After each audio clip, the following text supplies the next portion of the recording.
Hello. এই একটু এই দেখবেন।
আর তুই তো পারবি না মনে হয়, দেখ তো।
Hello.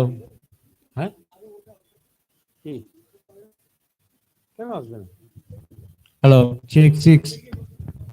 Hello, hello, check. Hello, hello, check six one.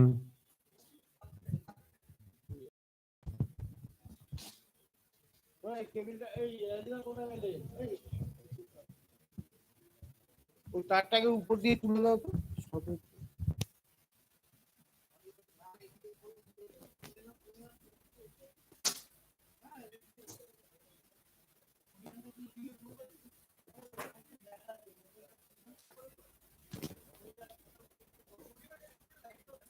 Face light নেই কিন্তু, ফেস লাইট নেই, ওপরে লাইট তো ওইদিকে যাচ্ছে, দুধ কিন্তু কালো হবে। কোথায় লাইট? কোথাও লাইট নেই, লাইট আছে আমার মনে হয় এই জায়গাটা ভালো আছে। কোথাও লাইট নেই, পাশে তোমার এটা যখন এই লাইট খেয়ে নেবে, এটা আর কালো করে দেবে। না, ওটা করবি ব্যাস ব্যাস ব্যাস ব্যাস। যদি করি আমি সিঙ্গেল ধরে তাহলে একে দেখা যাবে, যদি দুটো একসাথে ধরে কালো হয়ে যাবে, লাইট খেয়ে নেবে। না না না, এখানেই ঠিক আছে, আমার ছবিটা ঠিক আছে। লাইটের পাশে হ্যালো, চেক সিক্স। টান দেখি তাহলে।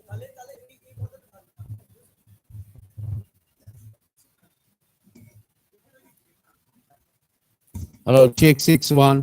হ্যালো, হ্যালো,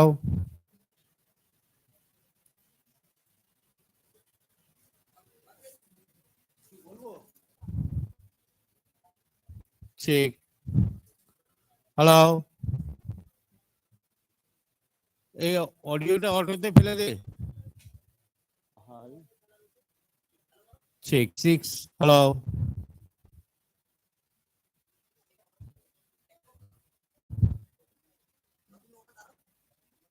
সেই বুঝতে পারছি, তা কি করবো বলতো? কোন লাইটটা জ্বালালে মুখটা আলো হবে? আমার তো মনে হয় পোডিয়ামটা এখানে করলে ভালো হবে। এখানকার লাইটটা ঠিক করবো।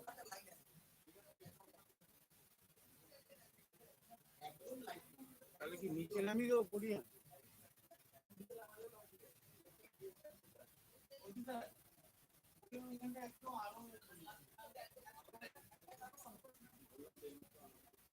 নিচে নামিয়ে দেবো। এখানে আর কোনো লাইট নেই। অন্তত দুটো লাইট দিলে এক সাইড পাবে শোনায়, এই সাইড আলো হয়ে যাবে।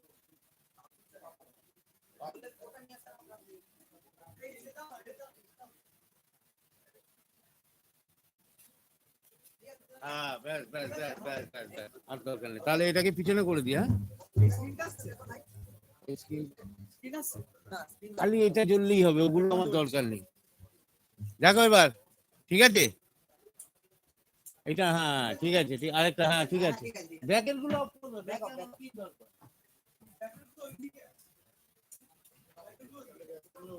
দেখো আলো হচ্ছে, গেন কত আছে, ডিবি কত আছে, ডিবি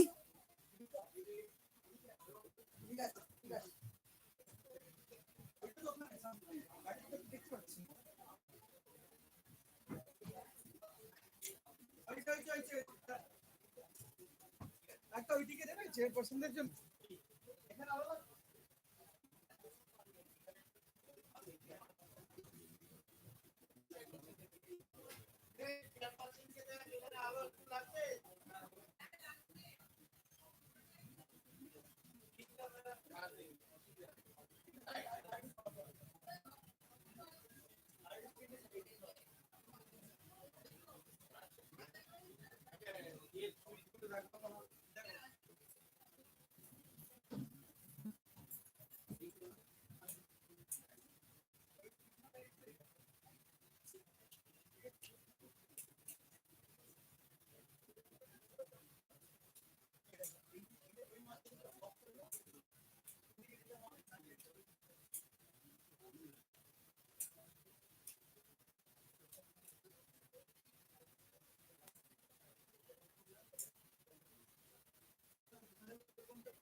এবার ঠিক আছে।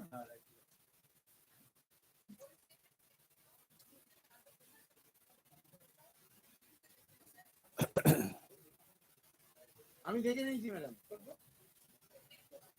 হ্যাঁ দেখে নিই। হ্যাঁ হ্যাঁ, তুমি করে নেবো তো।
হ্যাঁ, ওই যে ওটা খুলে দিন।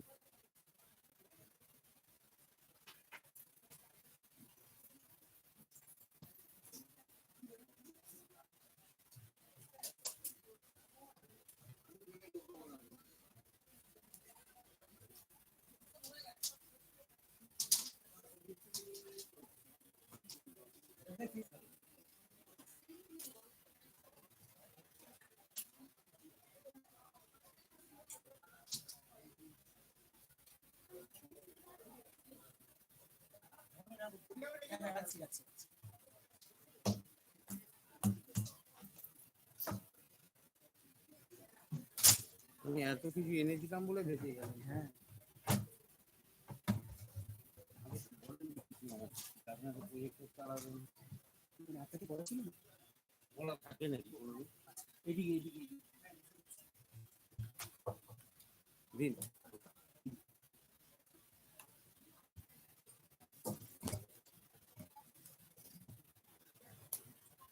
এক মিনিট এক মিনিট এক মিনিট।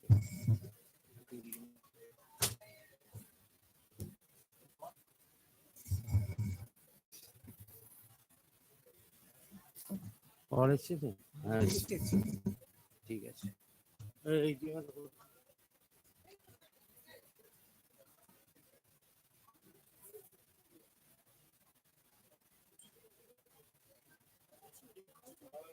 হ্যাঁ এই আসছে না একটা করে স্টুডেন্টরা আসবে, খুব ভিড় হবে না।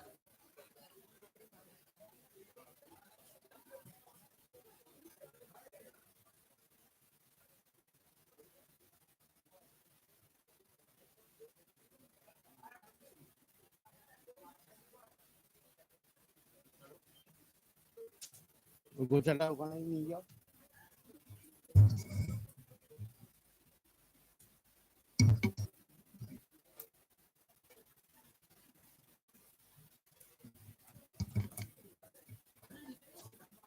হ্যাঁ হ্যাঁ ম্যাম।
আপনি খুলুন, এটা দরকার নেই, তোমাকে রঞ্জন দাস আচ্ছা ওয়ার্ডজিতে আমি পাঠাচ্ছি, ঠিক আছে আমি জানি।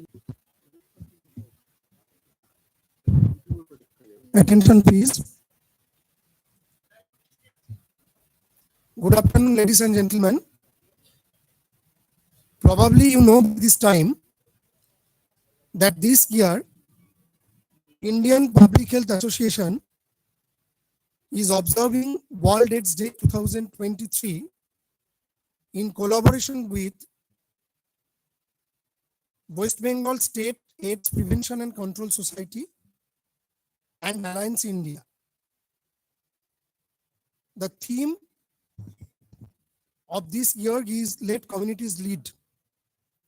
And to speak on different aspects of this theme, we have eminent speakers.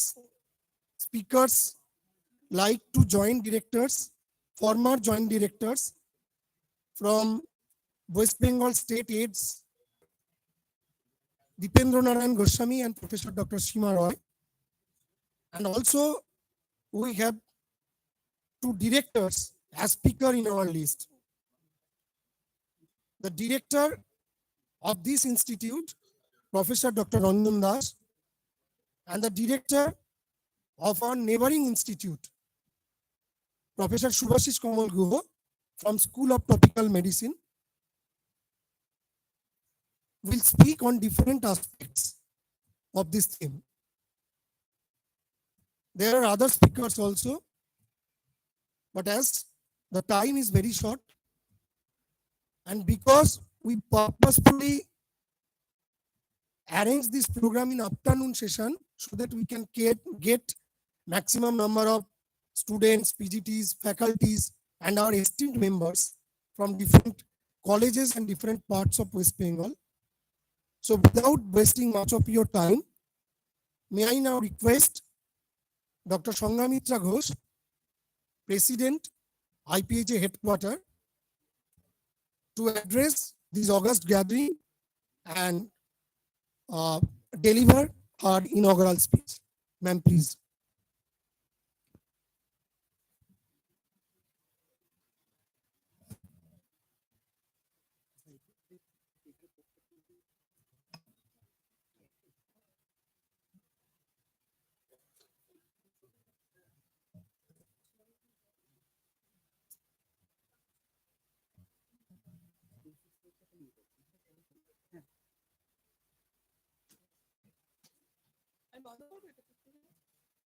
Good afternoon. respected guests, distinguished individuals, my members of IPHA, one of you, as we gather today to mark the World AIDS Day 2023. This year, we unite under the theme, Let Communities Lead. Recognizing the pivotal role that communities play in the fight against HIV/AIDS, in the context of India, the contributions of communities have been paramount, from grassroots organization to support groups. It is their, it is their dedication, resilience, and tireless efforts that have brought about significant progress in the battle against HIV/AIDS. They have been at the forefront of raising awareness, promoting challenges persist, stigma, discrimination, and lack of awareness continue to impede progress. It is imperative that we empower communities, providing them with tools, resources, and support they need to lead the way in the fight against HIV/AIDS. By amplifying their voices, addressing their needs, and involving them in decision-making processes, we can lead action. Together, we must work towards creating an environment that embraces diversity, fosters inclusivity, and eliminates the barriers that hinder progress. By placing communities at the heart of our individual affected by HIV/AIDS receives the care communities lead holds significant relevance in promoting collaborative governance. India is a diverse nation with a multitude of cultures, traditions, and local challenges. By embracing collaborative governance models, we can tap into the inherent knowledge and government agencies play a crucial role in providing necessary infrastructure, policies, and resources. However, they must recognize the importance of involving communities as active partners in decision-making processes. Civil society organization with a deep understanding of local issues and networks can act as intermediaries, facilitating dialogue between communities and government agencies. Through collaborative governance, community members become empowered to contribute their unique insights, traditional knowledge, and innovative ideas towards finding effective solutions. Interventions are contextually relevant and sustainable. Moreover, it promotes inclusivity by involving marginalized and vulnerable communities who may have been historically marginalized from decision-making processes. By creating platforms for collaboration, such as community-led committees, task forces, or participatory planning process, we can bridge the gap between government agencies and communities. This collaborative approach not only enhances the efficiency and effectiveness of programs, but also builds trust, strengthens social cohesion, and fosters a sense of collective responsibility. In conclusion, the theme, Let Communities Lead, underscores the importance of collaborative governance in involving them in decision-making process. We can harness their collective wisdom and resources to address local challenges in a more inclusive and sustainable manner. Together, let us embrace collaborative governance and work towards a future where communities are at the forefront of shaping their own destinies. On this World AIDS Day, let us celebrate the strength, resilience, and determination of communities across India. Let us pledge a stand beside them, providing unwavering support as they lead us toward a future free from the burden of HIV/AIDS. Thank you. And thank you so much for the Alliance and WBSAP. Thank you.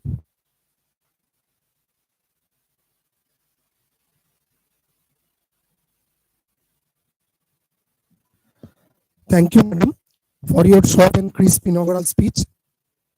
I would now like to request Professor Dr. Dipendra Narayan Goswami, HOD, Eye Care Institute of Medical Science and Research, and former Joint Secretary of West Bengal State AIDS Prevention and Control Society, to give a brief overview on the theme of this World AIDS Day 2023, Let Communities Lead. May I call upon Professor Dr. Pranita Tarokdar, Head of the Department of Bardhaman Medical College, Department of Community Medicine, to chair the session. To August audience present here, and respected chairperson, Professor Dr. Pranita Tarokdar, and then present here. At the onset, gratitude to Indian Public Health Association, AIDS Alliance, for organizing such an event on the occasion of World AIDS Day 2023 to raise awareness among the public health professionals regarding the theme, Let Communities Lead. It is indeed an honor to me to be here and to speak on this particular theme, Let Communities Lead, the theme of World AIDS Day for 2023. In fact, during my tenure as Joint Director, Care, Support and Treatment, and later on, both Joint Director, Care, Support and Treatment and Targeted Intervention, and last phase as only the Joint Director of Targeted Intervention from 2006 to 2018.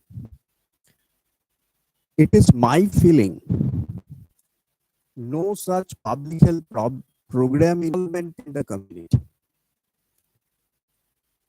From the day one, during my tenure of service in West Bengal State AIDS Prevention and Control Society, we were very much alert regarding the complaint which has been raised by people living with HIV/AIDS and also other key population network. During those days, I remember discrimination, complaint in relation to denial of treatment, complaint in relation to expulsion every occasion from State AIDS Prevention and Control Society. Fight it out. We have tried to persuade the persons, and because of that joint effort, today, at least we can say that the issues of stigma and discrimination has been reduced, where the denial of treatment in the healthcare sector has been reduced, where the expulsion from the school, college, and workplace are no more because of that effort. But still, challenges are ahead. Still, challenges are ahead. Just effort by involving the community. What the Secretary General in her inaugural speech mentioned, inclusiveness conference of IPHA. Kolkata is the one community-based organizations. They have actively participated and conducted a very beautiful panel discussion. This is the way by which we can empower the community, by which we can fight the stigma and discriminations which we always see in the society against those marginalized people. We actually uh, are doing these things in our day-to-day life. And also, I have seen that today there is a session on how ready our transgender community to lead. Very relevant topic, and I also want to give thanks to the organizers for keeping this. Now, we have now entered fifth decade of HIV epidemic. After the detection of the first case in 1981 in Los Angeles of US, spread steadily but slowly states of a country, almost all the districts of a state, which are basically due to differences in the socio-cultural and socio-economical factors. Because already we know that HIV AIDS are intimately related with our behavior, which are influenced by our socio-economical and socio-cultural factors, resulting the availability of various safe and effective antiretroviral, and we will talk on those. And actually, introduction of this antiretroviral therapy has made a revolutionary change in the field of HIV/AIDS and made the HIV/AIDS a chronic manageable disease instead of a fatal illness.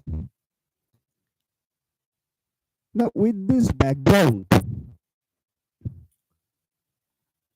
as of today, if we look into the statistics worldwide, at the end of 2022, about 39 million people are estimated to be living with HIV and AIDS, out of which India's contribution was 2.4 million. India is regarded still as a concentrated epidemic region. Means epidemic is concentrated among the key populations. Key population means table drug users, male sex with men, transgenders. Within these key populations, the epidemic is still concentrated. And this is the effort which has been introduced since the beginning of National AIDS Control Program in 1992. Through different phases of National AIDS Control Program, we have now reached phase 5, which was started in 2020. National AIDS Control Program phase 5, the target which has been fixed. The target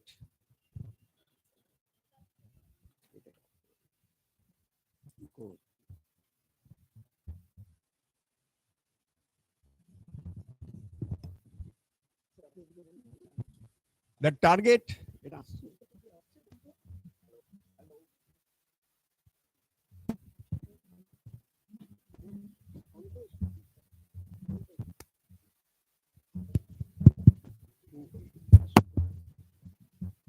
the target hello hello hello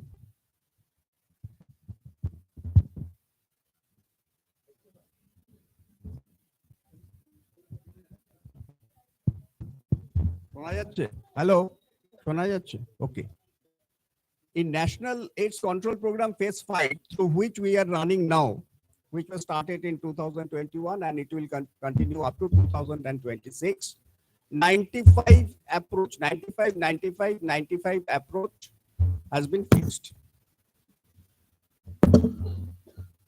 It means 95% of the people at risk must have access to comprehensive preventive services. 95% of the people who are HIV infected should know their status. 95% of those who know their status should be put on antiretroviral therapy.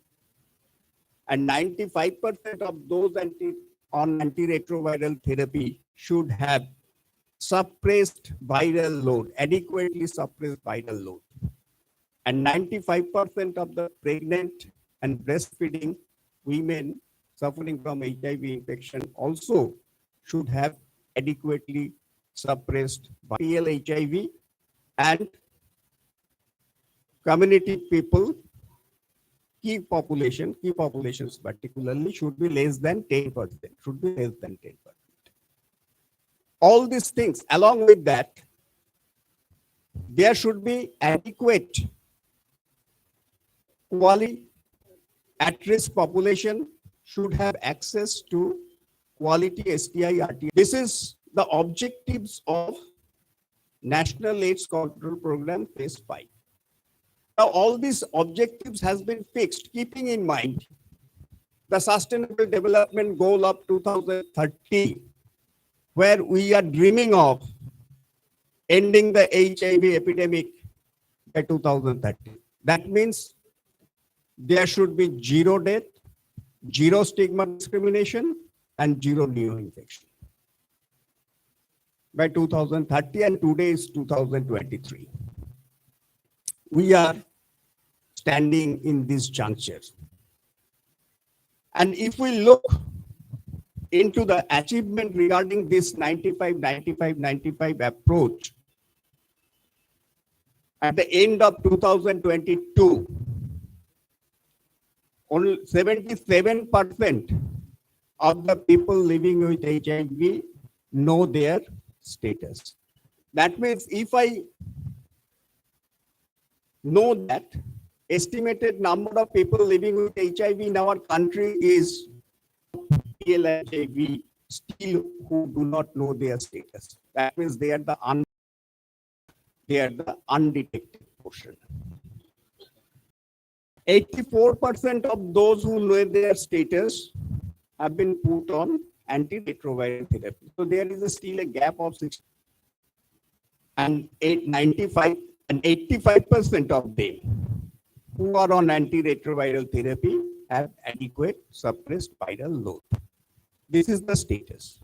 So a gap still exists at the end of 2023 when we are celebrating our HIV/AIDS World AIDS Day. So this call for action that is led, the community is led, I think very relevant, very particular for testing, for diagnosis, for care, support and treatment. National AIDS Control Program Phase 5 have made different strategies to increase accessibility. For first 95 approach, they have introduced community-based screening so that we can detect HIV at the doorstep of the community. Community need not come to the health centers for detection. That is community-based screening.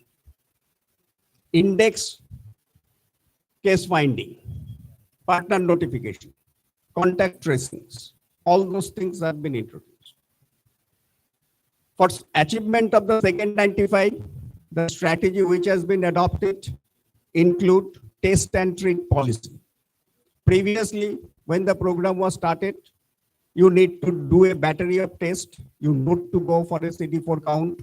Initially, it was 500, then 250 like that. And now it is test and treat.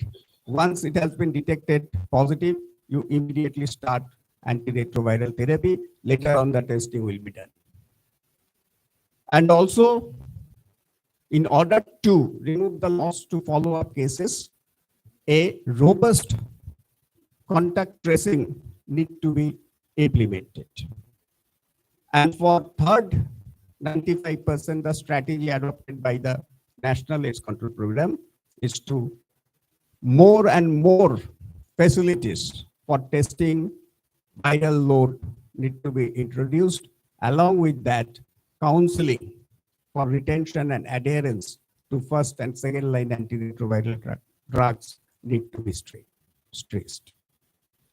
Now, if these were the strategies, Involvement of the communities is very, very, very important.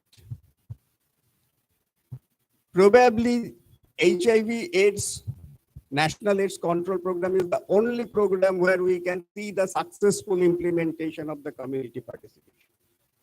It has to be strengthened further. Further empowerment of the community is needed. Still, we can get report of stigma and discrimination faced by the communities. Still, we can get in, though very, very few in number, denial of treatment. So there is no chance of complacency. There is no place of complacency. We need to aware now. We need to aware now. Let the communities lead.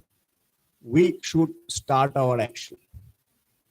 Because this community, particularly people infected with HIV, the networks of key population, the youth leaders, etc., they can play a very pivotal role in services.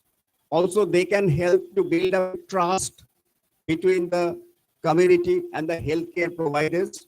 Also, they can help you to develop various innovative preventive strategies in day-to-day practice. And also, they can make the healthcare provider account the power these communities can be given in order to reach to the goal of making our country AIDS-free by 2030. So, thank you all for patience hearing.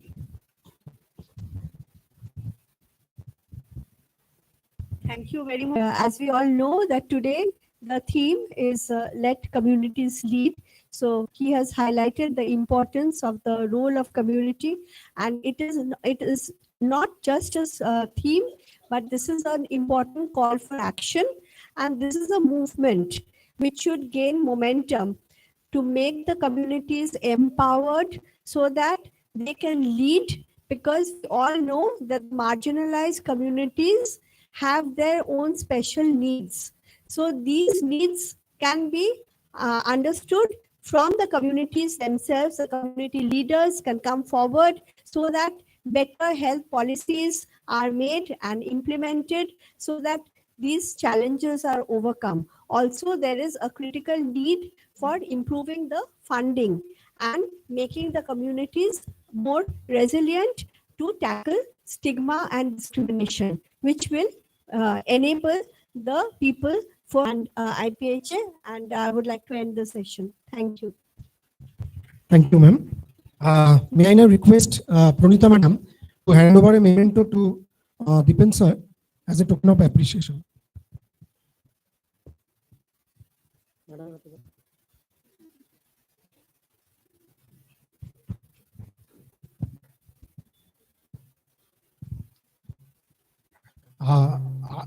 I request Dr. Sanghamitra madam to come over the stage and to hand over a memento to our chairperson, Pranita madam.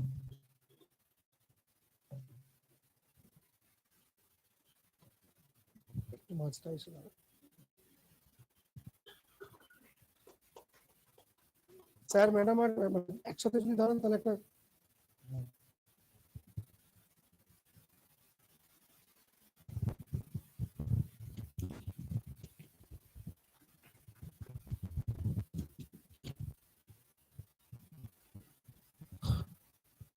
Our next speaker is Professor Dr. Subhashish Kamal Guho, Director, School of Tropical Medicine, Kolkata, and he will speak on the topic antiretroviral therapy, principles and current options in India. And to chair the session, I would like to request Dr. Surajit Ghosh, President, IPHA West Bengal branch.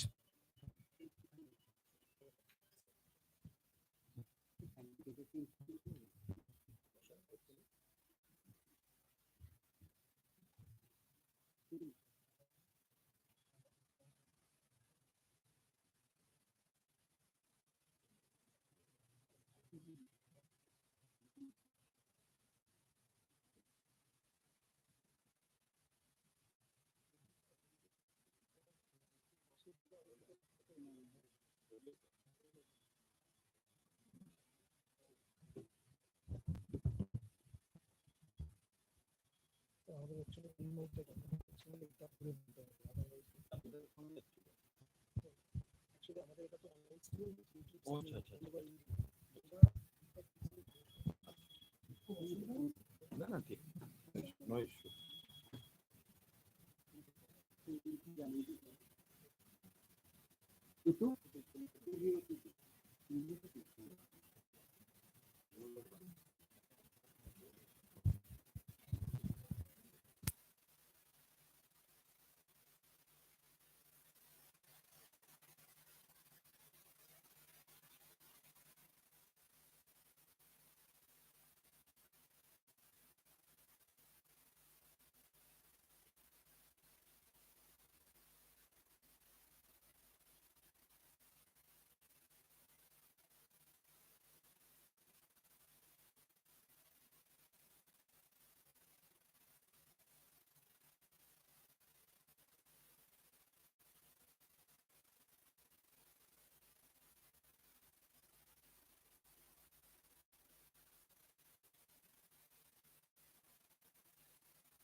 এই তো এসছে। ঠিক আছে। Respected Chairperson, good afternoon, ladies and gentlemen. At the outset, I would like to thank IPHA for this opportunity to be here on the occasion of World AIDS Day. The topic that has been allocated is an antiretroviral therapy. It's as Dr. Goswami was speaking on the topic, he mentioned that this is one of the important tools that has actually made a significant change in the lives of innumerable number of time when it was a virtual death sentence when someone was known to be HIV infected, because they used to die in absence of specific antiviral drugs of multiple opportunistic infections as well as neoplasms.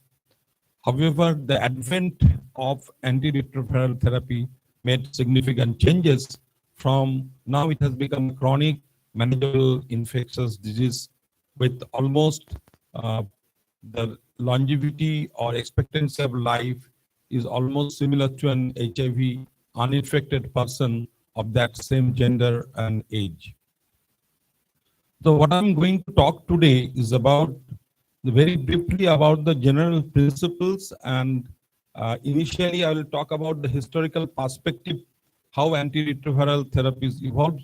Someone might be interested to know that, and talk about the goals or specific objectives of antiretroviral therapies and what are the regimens that are available today in particularly with the focus in our country, and importantly what are there in the Indian National Public Health Program, where else are distributed, and different scenarios, co-infections, etc. So if we look into we all know that it was in 1981 CDC described first AIDS, and 1987 the first drug was licensed for use in HIV was didofudin, azithromycin or zidofudin. That was the first drug. And soon in 1989 came didanosine as well as galcitabine. All these are actually basically nucleoside reverse transcripted drugs. 87, when zidofudin first introduced as an antiretroviral drug, it used to be used in multiple doses. Initially, that was associated with little bit decline in HIV viral load, around 0.6 log decline of the plasma HIV1 viral load. However, that was not to extent. If you look into the first right-hand cartoon, it clearly shows by 24 weeks, the time people used to use combined two NRTIs. Say, for example, zidofudin with lamivudin or stabudin with lamivudin that were available at that time, late 80s and early 90s of the previous century. So going up. So this was not also well sustained. Then came the protease inhibitors, a class of drugs in 1997 with sacubitril first and thereby thereafter lenacapavir. These drugs were, when those drugs, the protease inhibitors, combined with two NRTI backbone, they used to bring down the viral load very fast and to a greater extent, more than 2 log. And importantly, it was sustained. At 24 weeks, it was still going down and down and down. And what it translated into an improved in condition, health condition of the HIV infected subject, like gaining weight, BMI going up, incidences of opportunistic infections going. That came with a cost. Cost not in terms of drugs. At that time, I would say when 1998, 1999, when these drugs were available in the Indian market, in the private market, it used to cost a complete prescription would cost around 40,000 rupees per month in the year 97, 98. And that was there. And more importantly, it came with a lot of side effects, both immediate as well as long-term, particularly metabolic side effects. So the main issue at that time, the slogan was hit hard and hit early. Once you come to know someone is an HIV infected,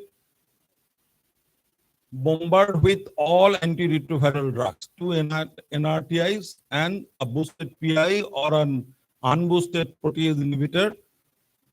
There was a hope that probably we'll be able, if we can treat the person for 3 to 5 years at a stage continuously, probably we'll be able to eradicate HIV from the particular person.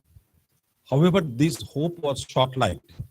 The reason was the scientists discovered the latent HIV reservoir. It's a small pool of CD4 cell. It could constitute around about 1 to 1 in our human body. In those cells, HIV used to infect and remain dormant in those actually on the replicate virus. Unless the viruses replicate, the antiretrovirals are not able to act on them. So, but this getting rid of HIV is virtually incurable, and we need to put someone on antiviral drug for rest of his or her life. Now, considering the side effects, particularly the first generation, the peripheral neuropathies, the lipodystrophies, and the metabolic toxicities of the protease inhibitors like diabetes, hypertension, osteoporosis, etc. What happened then? People used to wait till the immunodeficiency become significant. So it was that anyone having an advanced HIV disease clinically, like WHO's stage 4 or stage 3 condition, or CDCC, be the candidates for antiretroviral therapy. Others would used to wait for initiation of ART. However, with randomized control trials, it was evident that starting was better than waiting till it falls below 200.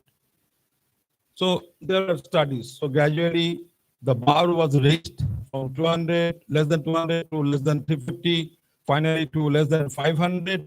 And lastly, with three very large intercontinental clinical trials that showed the benefits of starting ART at any CD4 count is always beneficial. That's universal antiretroviral therapy, or the so-called treat-all policy that we have adopted in most of the countries. So with that, I come to the objectives of antiretroviral therapy. Essentially, what is being done is try to bring down the viral replication to a very low level and to keep it at that low level for as long as possible. And by doing this, you can actually achieve, restore the deficient immune system, or you can prevent the occurrence of immunodeficiency, which translates into clinical benefits like diminution in the incidences of opportunistic infection as well as AIDS-related cancers. And ultimately, it's the person with HIV, their life expectancy gets prolonged, and more importantly, the quality of life gets improved. And last but not the least, it has a major issue on preventing transmission. Someone who is now, it is called U is equal to U.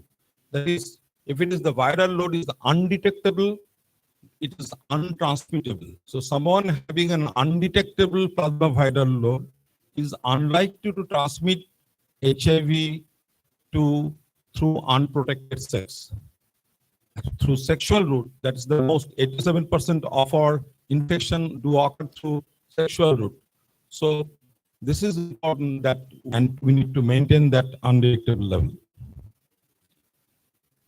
So we all discussed that this is the scenario now. We need to treat all HIV infected individuals up to confirmation. Now a new proposition has been proposed. That's you need to go for rapid ART initiation. That means someone who is diagnosed with HIV from an ICTC, ART has to be initiated within 7 days. Even same day for those individuals who are asymptomatic or post-symptomatic and doesn't have any active opportunistic infection, can be initiated with some sort of counseling, and with continuing counseling, ART this is feasible. Now, NACO is also piloting such condition in certain ART centers of rapid ART initiation as well as same-day ART initiation. Prevent fusion of the virus with the CD4 molecule, drugs which inactivate the reverse transcriptase enzymes, drugs which inactivate the integrase enzyme, drugs which inactivate with the protease enzymes. And based on that, there are plenty of classes of drugs. So I have highlighted the blue shaded ones, which are available in India.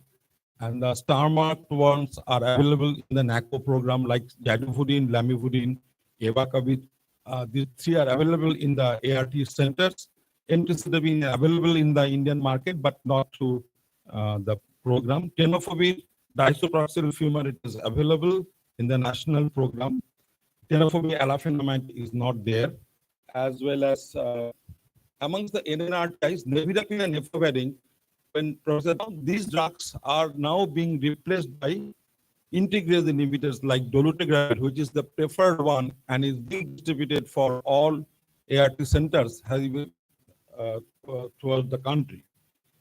And then there are protease inhibitors. We have 3 national program: lopinavir, ritonavir, atazanavir, ritonavir, as well as darunavir, ritonavir. Ritonavir essentially acts as a pharmacokinetic booster to kick up the blood levels of the other protease inhibitors. So the composition is the TRK inhibitor plus either one protease inhibitor, boosted protease inhibitor, or an NNRTI, or integrase inhibitor. So these are the possible in the program. It's essentially, once again, these are all single pill regimen of one pill, one. And if you look into the late 90s, it used to be 32 pills per day, saquinavir subgel capsule with zidovudine and lamivudine. So 32 pills per used to be the pill count per day. And you add coramoxazole for preventing prophylaxis, PCP, and other drugs. And now we have also have evacavir, lamivudine, and dolutegravir as a phase combination. But then again, there are limitations in our settings, not available to NACO program because it doesn't include efavirenz. Lakhs of people have received this medication in the past. It used to be a very preferred first-line regimen till 2017-18 when it has been shifted to dolutegravir-based regimens. And most of the infection in our country are due to HIV-1. There are few patients with HIV-2, either mono-infection or co-infection with HIV. All of the drugs of NRTI class and integrase, they are active.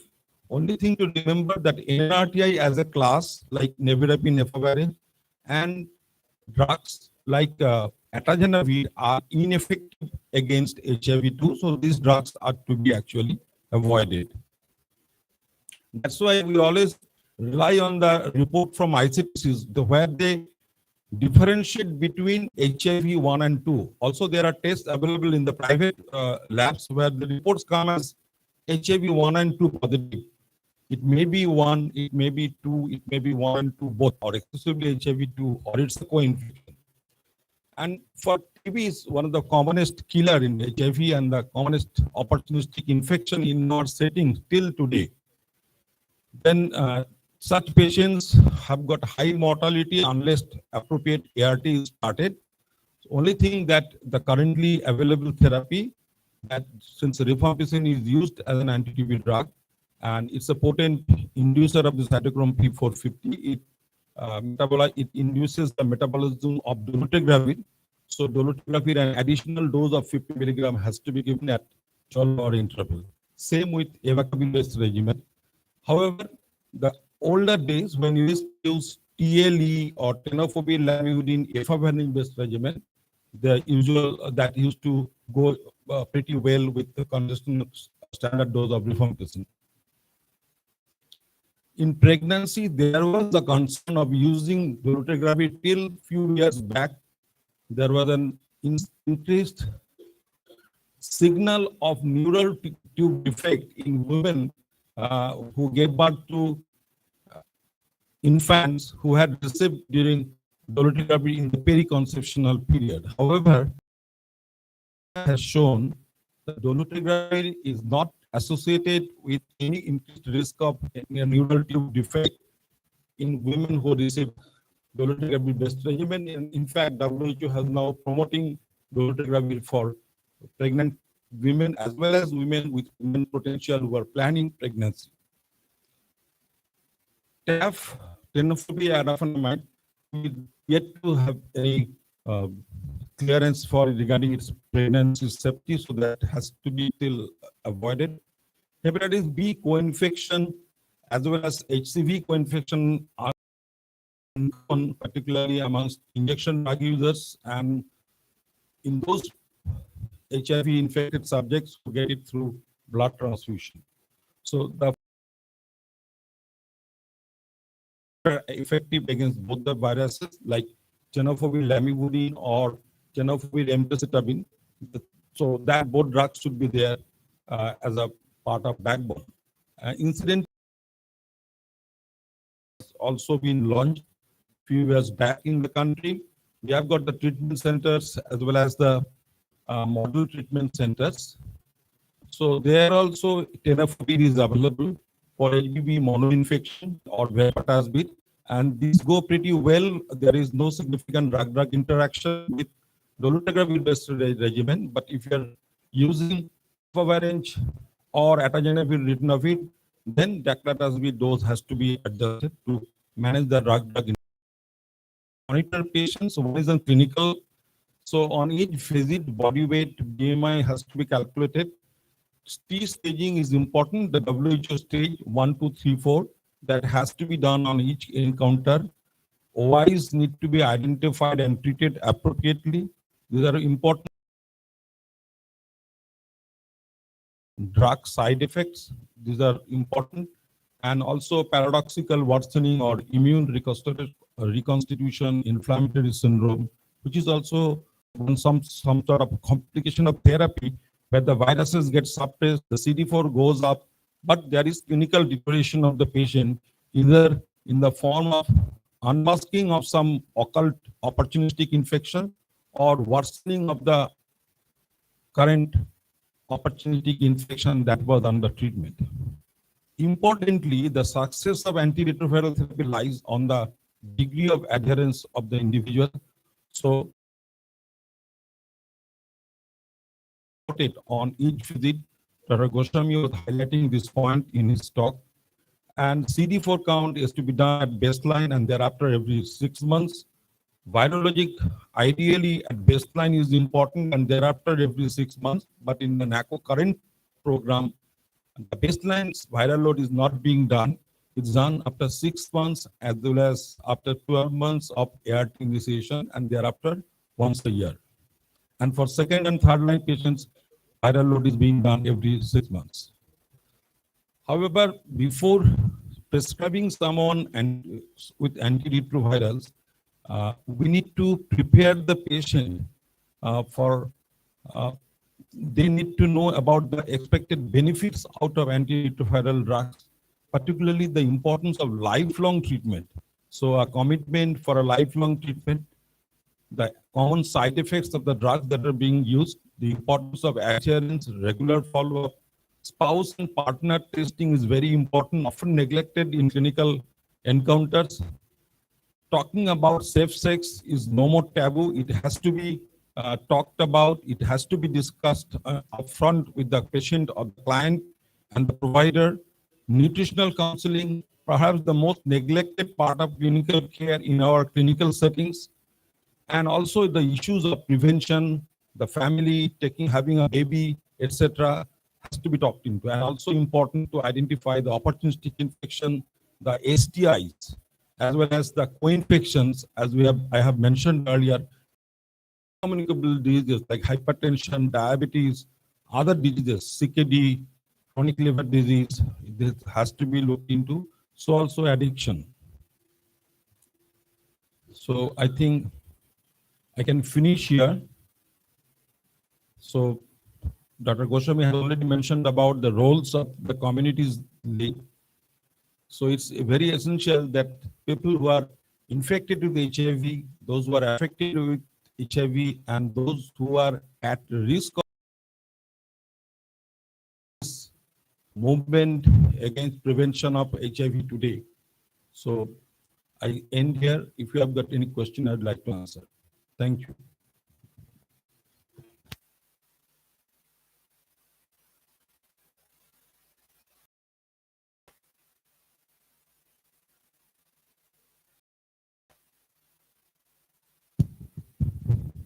Professor Guo, you have delivered a very important issues, the policy and treatment of HIV/AIDS with antiretroviral drugs. Actually, say zero is the new slogan of WHO, where it is clearly says that undetectable, the low viral load is should be such a low stage that it will be undetectable. So undetectable will be less in transmission of HIV and AIDS. And also previously it was, there are barriers for women with HIV/AIDS regarding pregnancy and breastfeeding. Now, the new concept is telling if the viral load is undetectable, there is no barrier for taking pregnancy and breastfeeding. So, I thank you very much for your nice deliberation. Thank you, sir. So may I request, sir, don't go away. Dr. Surojit Ghosh, sir, to give a token of memento.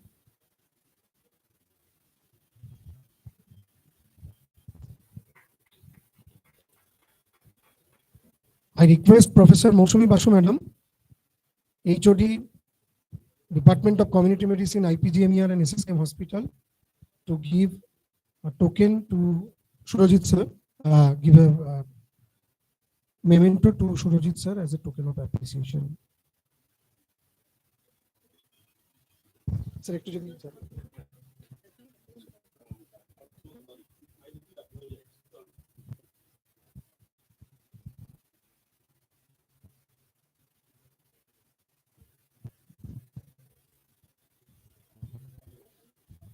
Thank you.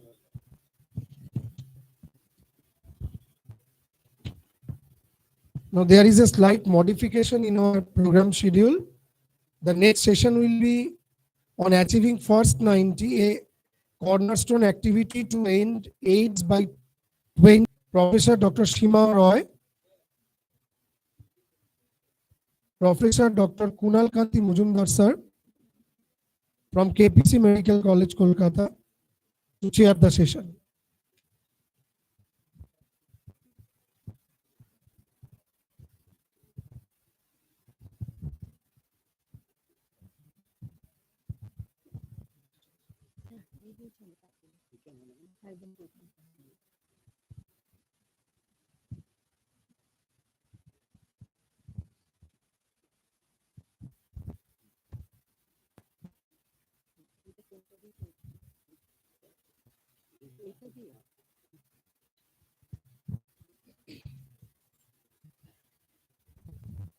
Good afternoon, everybody.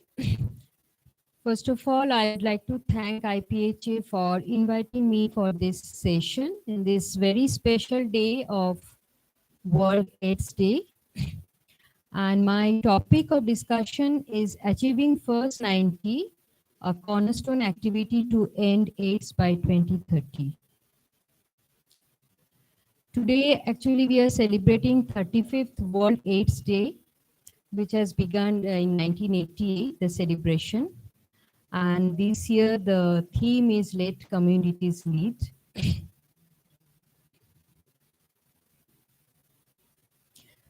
Now,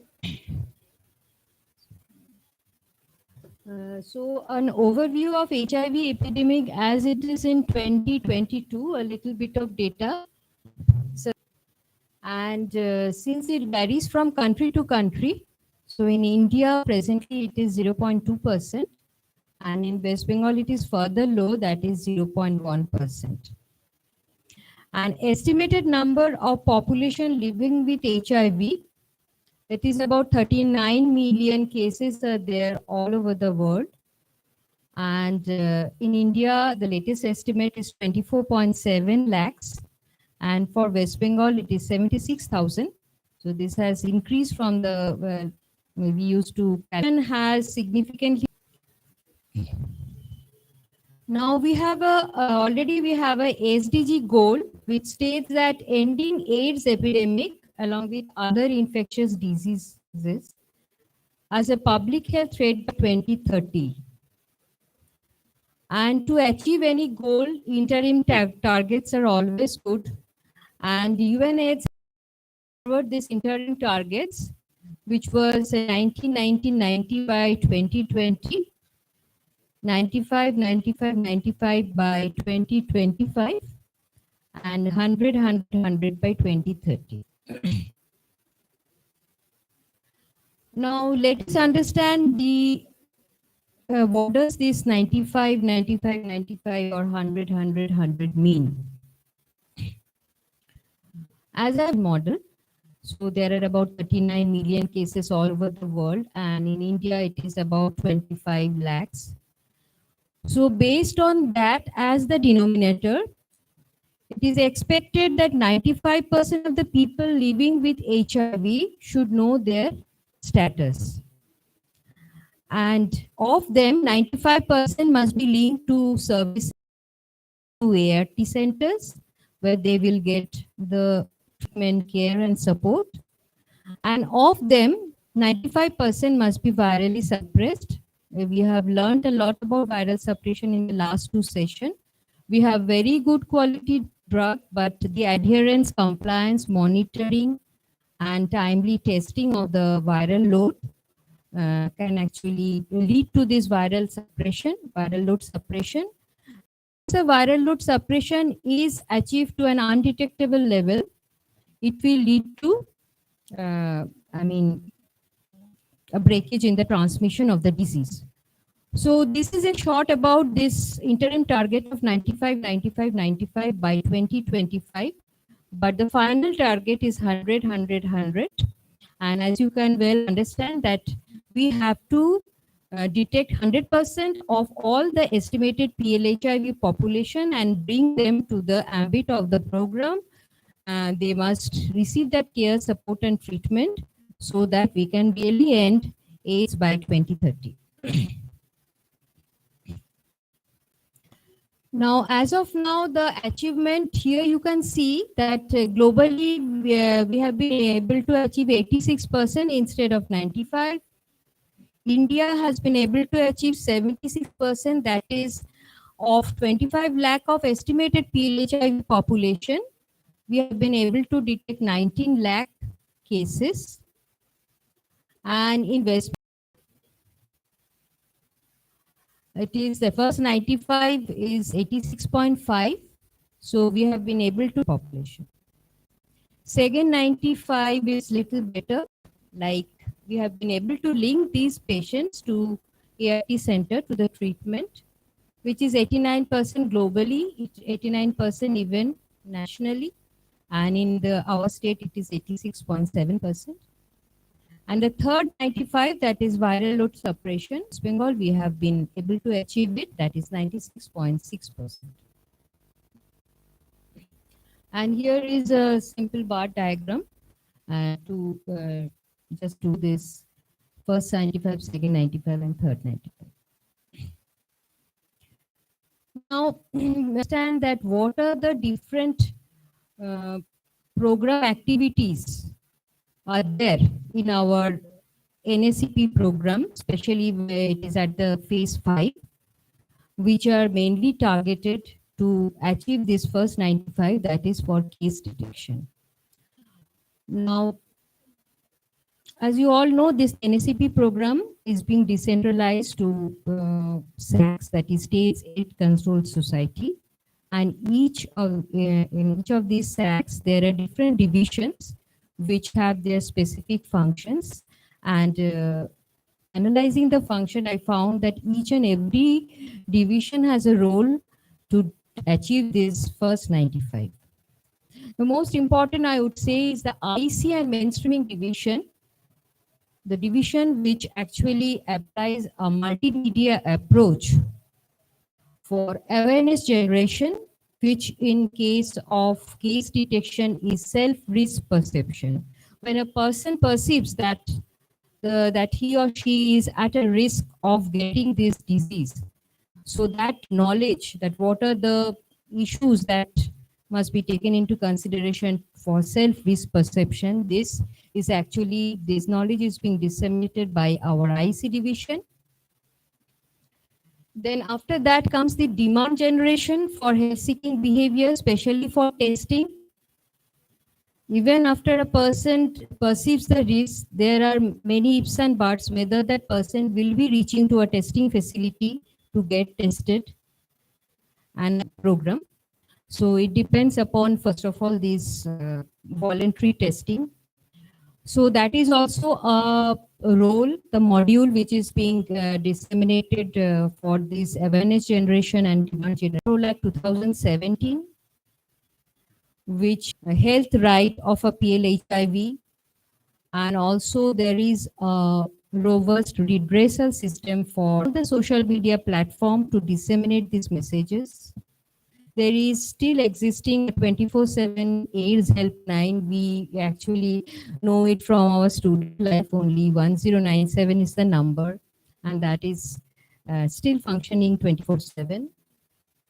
And NACO has also signed more with different ministries and departments all over the country, so that not only the HRGs or the beneficiaries which we have chosen to give the service, but also the people who are working under different departments are also being covered by the program, so that these departments maintain liaison with NACO to get tested and get all other services. Then we have the basic service division, who are mainly concerned with the ICTCs, be it facility integrated or standalone ICTCs. So the good quality tests are there to confirm. In facility integrated, the reactive cases are sent to standalone ICTCs where confirmation is being done. And always there is a attempt to increase the direct walk-in client, because referred client, yes, referred client usually reach ICTC, but for direct walk-in client, if number increases, then we will be telling that our IEC and mainstream division is also functioning successfully. Then quality pre and post counseling, this is very important, so that the person is well motivated and informed before undertaking the tests. And it is a mandate for 100% testing of that. It is a part of our NHA program also. And to mention that in West Bengal, nearly 98 to 99% testing. This is in under NCP it is called index testing, and that is being practiced in each and every NSCP setup. Whenever a person is confirmed, his or her partner, regular partner, and then spouse, all are being tested to find out more cases. Then in STI division, STI cases, STI Shurakha Clinic, as you all know, that is responsible for different STI, syphilis, as well as HIV. So there is a mandate of testing these STI cases for HIV. That is being done. And many Shurakha clinics and ICTCs are converted into Sampurna Shurakha Clinic. It is one window care where not only the patient is being cared for HIV, AIDS, syphilis, STI, but many other. This Sampurna Shurakha Clinic is to keep the negative people negative. So there should be a follow-up also being made with the people who are being tested confirmed negative. Then there is a prevention division, which is catering mainly who are actually being catered. It includes the female sex workers, the transgenders, the men who have sex with men, then PWID, that is people who inject drugs, and also the prison inmates, and also inmates of any closed settings. So they are all being considered as high risk group, and the latest surveillance showing that the epidemic is still concentrated among this high risk group. So there is a division called Prevention Division, which was previously known as Targeted Intervention Division, and there are many components under the program under this division, which are mainly not only for care support of these HRGs, but also for finding out cases. First of all, saturation of coverage, so that all the HRGs of any state is brought under this ambit of the program. Next is all the HRGs are routinely tested every 6 months, and an outreach worker, they reach to the hotspot to access the HRGs, and there they are being tested with community-based screening kits. And if anyone is found reactive, that person is sent to the standalone ICTCs for confirmation, and even the peer educator navigate these reactive cases and even the not tested cases to the testing facilities. Then there are certain satellite NSCP facilities like satellite OST center, mini TI, because sometimes it happens that the target area, beyond the target area, we find HRG cases, and these targeted intervention projects are fund based. So suddenly we cannot increase the target area. So in that case, mini TI or mini OST centers are being developed to cater to this population. Then it has been found that the dynamics of the solicitation has also changed. It is not only a hotspot bed, physical hotspot bed solicitation is being done, especially in case of MSM and TG. They solicit in virtual mode. There are certain apps which they access to, for dating apps are there, which is by the TG and MSM population. And in each of the SATs, there are many projects which are being run for this TG and MSM population. And these projects are being given the responsibility of accessing these apps. And through the apps, many HRGs, TG and MSM population are being given, the knowledge is being disseminated so that they can perceive their risk. And if they perceive their risk, they should visit the physical testing facilities, because testing cannot be done virtually. So they have to visit the physical testing facilities, and there they are tested. And gradually a success is being coming, that we are getting many people coming for testing, who are being contacted through the virtual mode. Then FSW population, they also solicit through network operator. Network operator is actually, they keep contact details of the FSW population as well as the client, and they make the matching between the client and the FSW population. So network operator can, through the network operator also, we can access many high risk population, and testing can be done. Then very important is non-conventional hotspot intervention, like the message parlor and the spa, which apparently appears to be a message parlor or spa, but in Delhi already projects are going on, and it has been found that this inside this message parlor or spa, certain high risk activities are going on. So this message parlor and spa are also being gradually taken up with the program. And index testing, partners as well as the spouse of these PLHIV are tested to find out more cases. But for HRGs, even non-index testing is done. That is, HRGs who are found not to be positive, their partners, their spouses are also being tested. So all these things are done to increase the first 95. Then another approach is one-stop center. As I told you, the Shurakha, in the Sampurna Shurakha clinic is actually in any government setup. But one-stop center is like a TI, but the thing is that all the services right now is not being provided, but the most important service that is being provided is this IC dissemination and testing and linking them to confirmation and treatment services. Then very recently we have one program called Community System Strengthening, which goes on with this. This has also been thought of in the program.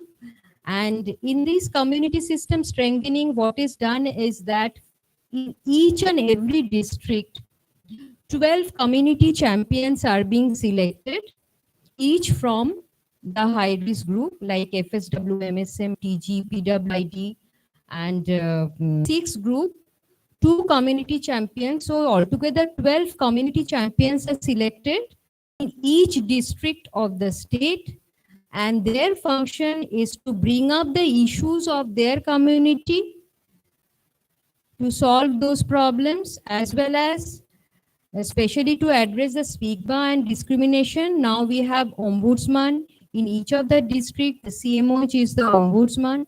So whatever problem is being faced in relation to stigma and discrimination, the community champions, yes, it can be brought to CMOH. Anyone can bring that cases to CMOH, sir, but these community champions are being given this responsibility. And one more thing which has not yet started but will be starting soon, that is community-led monitoring of the program. They will be monitoring our TI projects, they will be monitoring the ICTCs, they will be monitoring the ART centers. So all will really lead the program. And there is also a client within the program. And recently 2 client care center has been opened in the Durbar, in the Shona tested. And previously informal testing was done, but since now this client care center has developed, so formally these clients will be tested. And linking HRG to social benefit, the main purpose is to increase their interest in the program, so that even during the corona period when we were distributing ration and all these things, when there was a congregation of the HRGs, we took the opportunity of testing. As Dr. Goswami was telling, that in no other program communities are involved in such a large scale. And whenever in any issues, it comes for selection of NGO, CBO or anything, the CBOs are always given priority. So already in our program, the communities are being given the priorities, you can say. And I think gradually they will be leading the program, and it is the need of the hour. In CST division, for each and every PLHIV case, there is a mandate for index testing and contact tracing. Then HIV self-testing, already HIV self-testing kits are available in the market. Pilot study has been carried out in different parts of the country, including West Bengal, to find out the acceptability and feasibility, because sensitivity, specificity of the kit has already been established. So to find out the acceptability and feasibility of using HIV self-testing kit, such pilot project has already been carried out in West Bengal, and the result is very much good, you can say. So, but till date, government has not yet, approved using it, but it is there, and there is privately anyone can use it. It is either sputum based or it is a blood based. Both the types are available. And as you know that HIV people are susceptible to very much, the opportunistic infection. The TB is the commonest opportunistic infection. So HIV-TB collaboration, they are being tested for HIV. Again, HIV cases are routinely monitored for 4S symptom, and they are also being tested since they are either sexually transmitted or transmitted through injection, needles and syringe. So there is the same risk comes up. When a person is acquiring hepatitis C, the person can also acquire HIV and vice versa. And we are finding among our PWID, there are many cases of hepatitis C. So there is a collaboration between this program also, that is National Viral Hepatitis Control Program. Now achieving first 95 is no more a dream. It has already been achieved in many areas, in many countries. Especially I would say that Kenya and Uganda, here a pilot project has been done with universal testing trial, where a multi-disease health camp has been conducted, and the communities, the local government, the occupational group, they have all uh, participated and actually made the thing happen. That is universal testing trial, where this multi-disease healthcare is being conducted. Here also we conduct health camp where different diseases are being tested, and along with that HIV is done. But they have done it in a pilot project, and they have been able to achieve first 95 within 3 years. Similarly, see, this is a picture of these community health fairs. Similarly, as this year, this Let Communities Lead, this is also being based on the experience from Botswana and Zimbabwe, who have been able to achieve first 95 with the help of the communities leading the way. So it is no more a dream, we can easily achieve it. And the program itself has so much of the components which are embedded in the program to find out cases. But yes, there are barriers and challenges. So I would like to say that these are my opinion. And I think that there is no harm in sharing it. So as it is true for any program, funding is an issue. But right now, NACP is very much highly funded by domestic fund. Yes, there are so many components I have already discussed, but proper implementation of the component is important. Supervision and monitoring of each component of the program is also very much important. Adequate, well-motivated and capacitated staffs are required, because this is a technical thing. Although we are nowadays training the ORW for testing and all these things, but ideally it must be done by the counselors. So in many of the districts, I found that they don't allow testing to be done by ORWs, but CBS, yes, CBS they can do. Then good quality commodities, sometimes problem comes up with the commodities and there is a gap that there are no commodities in the program. Supply chain management becomes an issue at times. Stigma, discrimination, yes, many times this also becomes an issue. Ambience in service facilities, including privacy, we all know that, especially in government setup, there is so much of patient load. It also happens in ICTCs, it also happens in ART center, and the patient has to wait for a long time. So improving such condition can go a long way in increasing interest in the program. The pre-test and post-test counseling quality is an issue.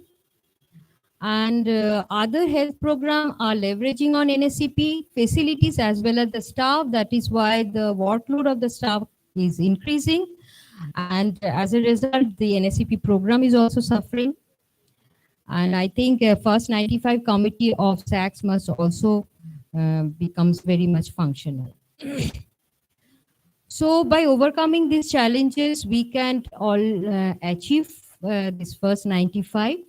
So the two things are there. One is proper implementation of the program component. It is a very, very well structured, well spelled program at the micro level. Everything is being discussed and it is being clearly spelled out, the NACP program. So proper implementation of the program and addressing the barriers can go a long way in achieving first 95. And this is only an indicative diagram. As you can see, if we leave one PLHIV, if that person is not coming into our program, So gradually he is spreading the disease to the community. But when we have been able to, if we are able to bring all 100% of PLA, estimated PLHIVs within our program, we are able to detect them. That is, we can achieve the first 100, link them to these services, which is providing such good quality drugs, care and support. And adherence and compliance to that treatment, monitoring and supervision of the patient, viral load testing. So if the viral load also becomes undetectable, then that will lead to untransmissible situation, and even the PLHIV patient will not be able to transmit the disease. So, so it is important that we know the risk and we take adequate action. Thank you. Thank you so much for the patient hearing.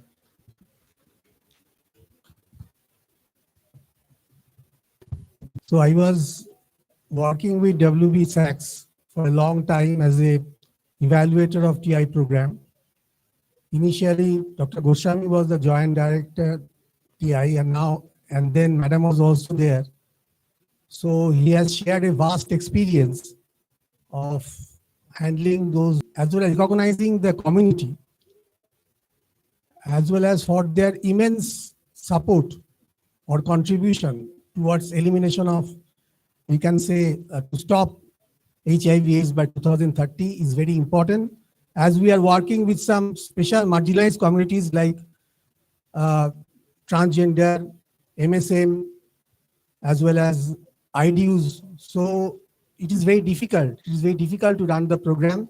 So community health is of immense importance, and NACWA has also given stress because some of the components like more outreach activities, community-based screenings, involvement of CBOs, all these activities, including the selection of these peer group educators, as well as ward Ws, ward from the community itself.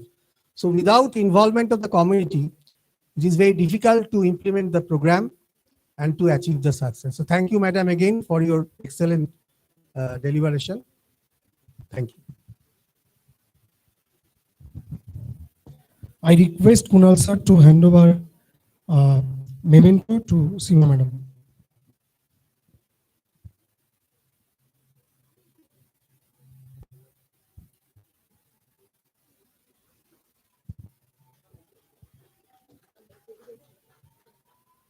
May I request Dipendra Naran Goswami sir to come over the stage and hand over a memento to Kunal sir.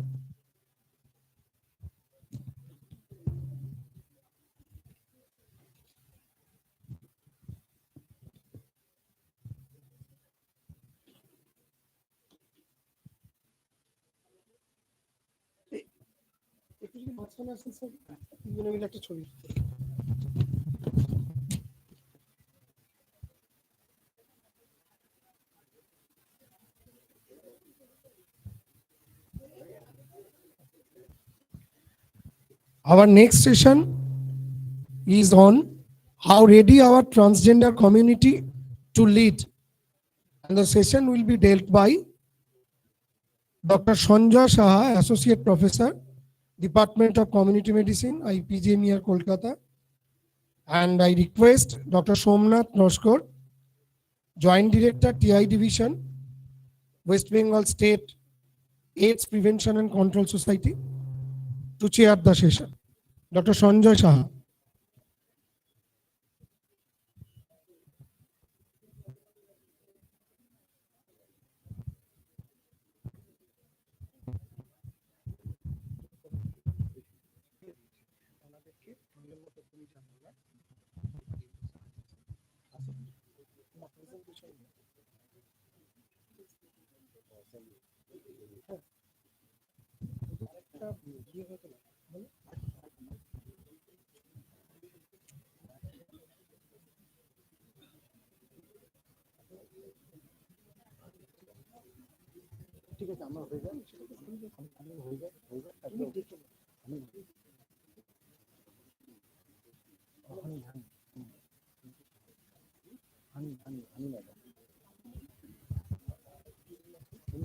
দুজনেই আসবেন।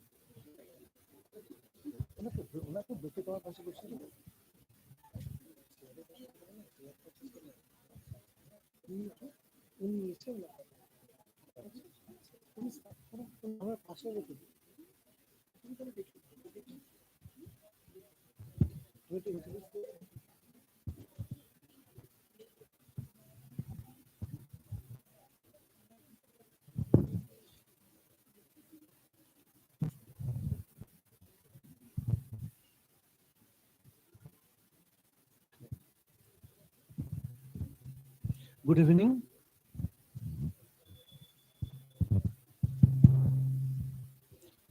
So, on the onset, I like to thank the organizer of Indian Public Health Association for giving this opportunity to say something in front of this august audience. It's a basically impromptu discussions on the topic of how ready the transgender community to lead. So I have some little bit experience regarding working with the Calcutta Rista, one of the transgender-based NGO, and one of my students are giving their research work, basically their MD thesis work with them. Very closely, I have seen how they are empowered gradually. So I have to see that how they are transgender community ready. Readiness is basically depends on the community, greatly dependent on the various factors. What are the factors? That is social acceptance, legal protections, access to education and employment opportunities, individual empowerment, and progress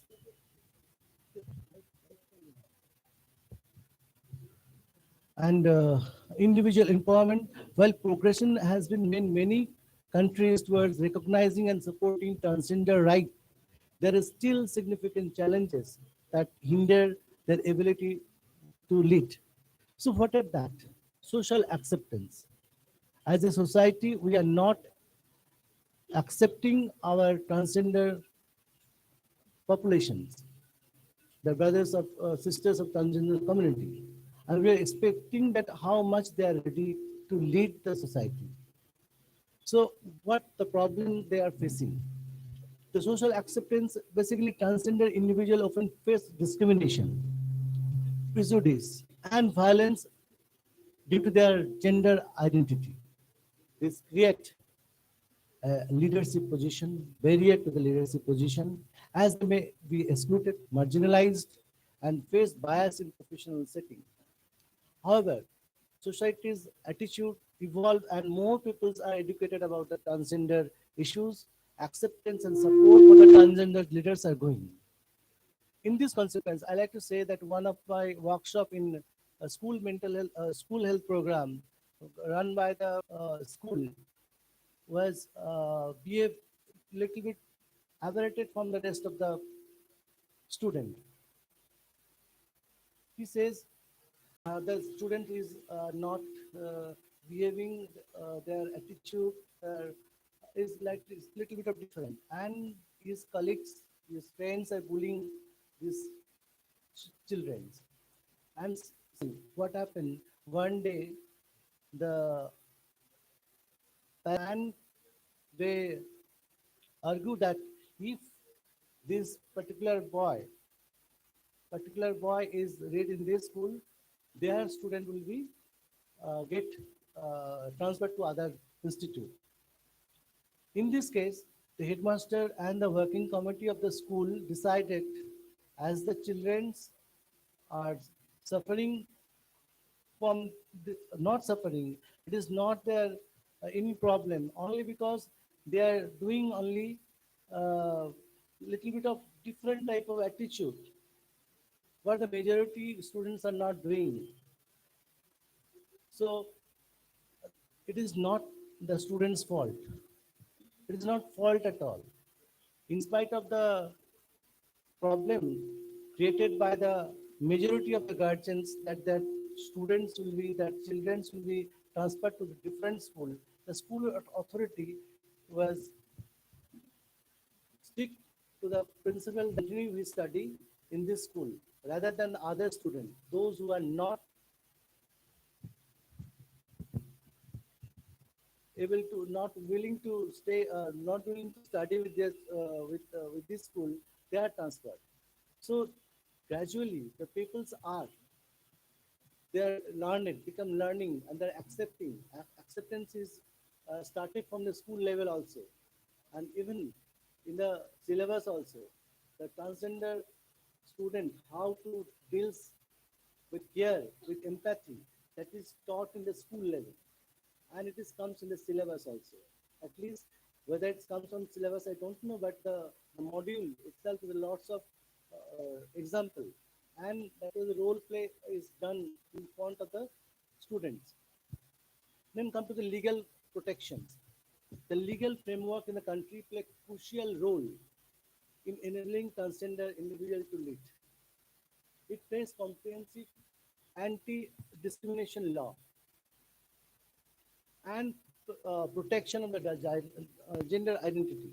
Transgender people have more opportunity to pursue leadership role without fear of discriminations or retaliations. However, in country where legal protection are lacking, the transgender individuals may face significant obstacle to the leadership positions. Now, one more thing to empower is education and employment. Education employment opportunities are vital in developing leadership skill and gaining experience. Transgender individuals face hurdles in accessing the quality of education and securing employment due to discriminations and bias. Limited access to these resources can hinder the readiness to be effectively. Now, third point is empowerment and support. Empowerment, empowering the transgender individual through support network, mentorship program, leadership development initiative can enhance their readiness to lead. Now, organizations and communities actively promote inclusively and provide resources for the transgender individual that can bridge the gap and create opportunity for leadership. Now, intersectionality. It is important to recognize transgender individual who can belong to marginalized community, because transgender itself is stigma, and when the transgender population is coming from the further stigmatized community, as in terms of racial, in terms of ethnic minorities, in terms of people with disabilities, in terms of people with poverty, low income group, then the stigma are and the marginalization are further accentuated, because first of all is transgender. The second one uh, is from the minority, further minority group. Third gender is economically backward group, and somebody is suffering from any type of physical disability, mental health, mentally problem, challenge people. These are also comes in this group. So intersectionality, nationality is add additional layer of complexity and challenges that can impair readiness to lead. The addressing this issue, interesting identity and providing support tailored their unique experience is crucial, fostering the transgender leadership. So overall readiness, the transgender community to lead is influenced by various factors, including societal acceptance, legal protection, access to education, employment, and individual employment. By addressing these challenges and creating the inclusive environment, we can help empower the transgender individual to take leadership role and contribute that unique perspective to the society. The leadership of transgender community is crucial in allowing community to lead and shape their own narrative. This is very important. This means that transgender individuals should given platform and resources to voice their need, their concern, and their experience. By empowering the transgender community to lead, we can ensure the unique perspective and expertise taken into account in decision-making process and policies that directly affected them. So when it comes in fighting against HIV, the transgender community play a vital role. Transgender individuals are disproportionately affected by the HIV due to various factors such as stigma, discriminations, limited access to healthcare, lack of targeted prevention and support service. Therefore, it is essential to involve transgender community in designing and implementing the HIV prevention and treating strategies. The transgender community can contribute to the fight against HIV in several ways. First of all, is advocacy. Transgender individual can advocate for policies and programs that address the specific need of their community, as comprehensive sex education, access to HIV testing and treatment, and support services. Now, education and awareness. Transgender community leaders can raise awareness among HIV prevention method, risk factor, available resources within their community. They can also provide education on safer sex practice and promote regular HIV testing, which is very difficult for the other people to access to this community. So their leader should come forward and give leadership to eradicate this problem. Now, research and data collections. Transgender community member can actively participate in research activity and data collection and effort related to HIV. By contributing the research, they can help identify effective intervention and safe policies based on their unique needs and experiences.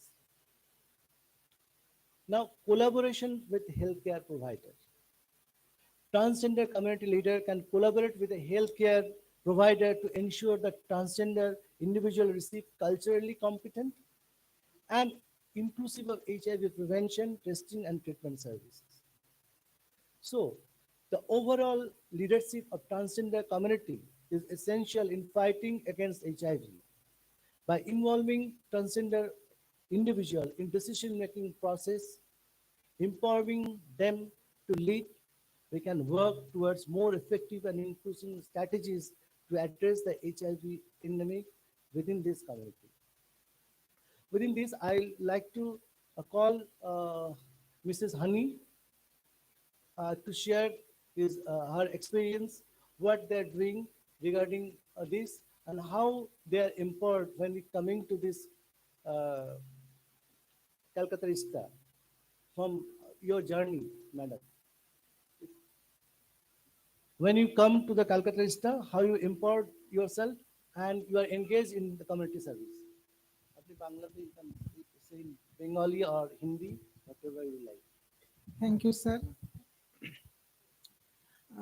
Transgender যারা বন্ধুরা বা আমার ভাই বা বোনেরা বা নিজের জার্নির কথা আমি এখানে শেয়ার করতে এসেছি, যেটা হচ্ছে বেসিক যখন একটা শিক্ষা দরকার, ছোট বয়স থেকে যখন সে স্কুলে পড়ছে বা ভর্তি হচ্ছে, তখন তার সঙ্গে যে হ্যারাসমেন্ট গুলো হয় স্কুলে বা স্কুলের পরে কলেজে, যে একটা মেয়েলি ছেলে একটা যখন স্কুলে যাচ্ছে তার নারীত্ব যখন প্রকাশ পাচ্ছে সেখানে, সেই জায়গাগুলো তার উপর যে আশেপাশে তার ছেলেরা বা বন্ধুরা রয়েছে তারা যে তার উপর টর্চারিং করছে, তাকে টানছে, তার জামা টেনে নিচ্ছে, তাকে লেগ ফুলিং করছে, এর ফলে সেখান থেকে কিন্তু স্কুল থেকে তারা ড্রপ আউট হয়ে যাচ্ছে।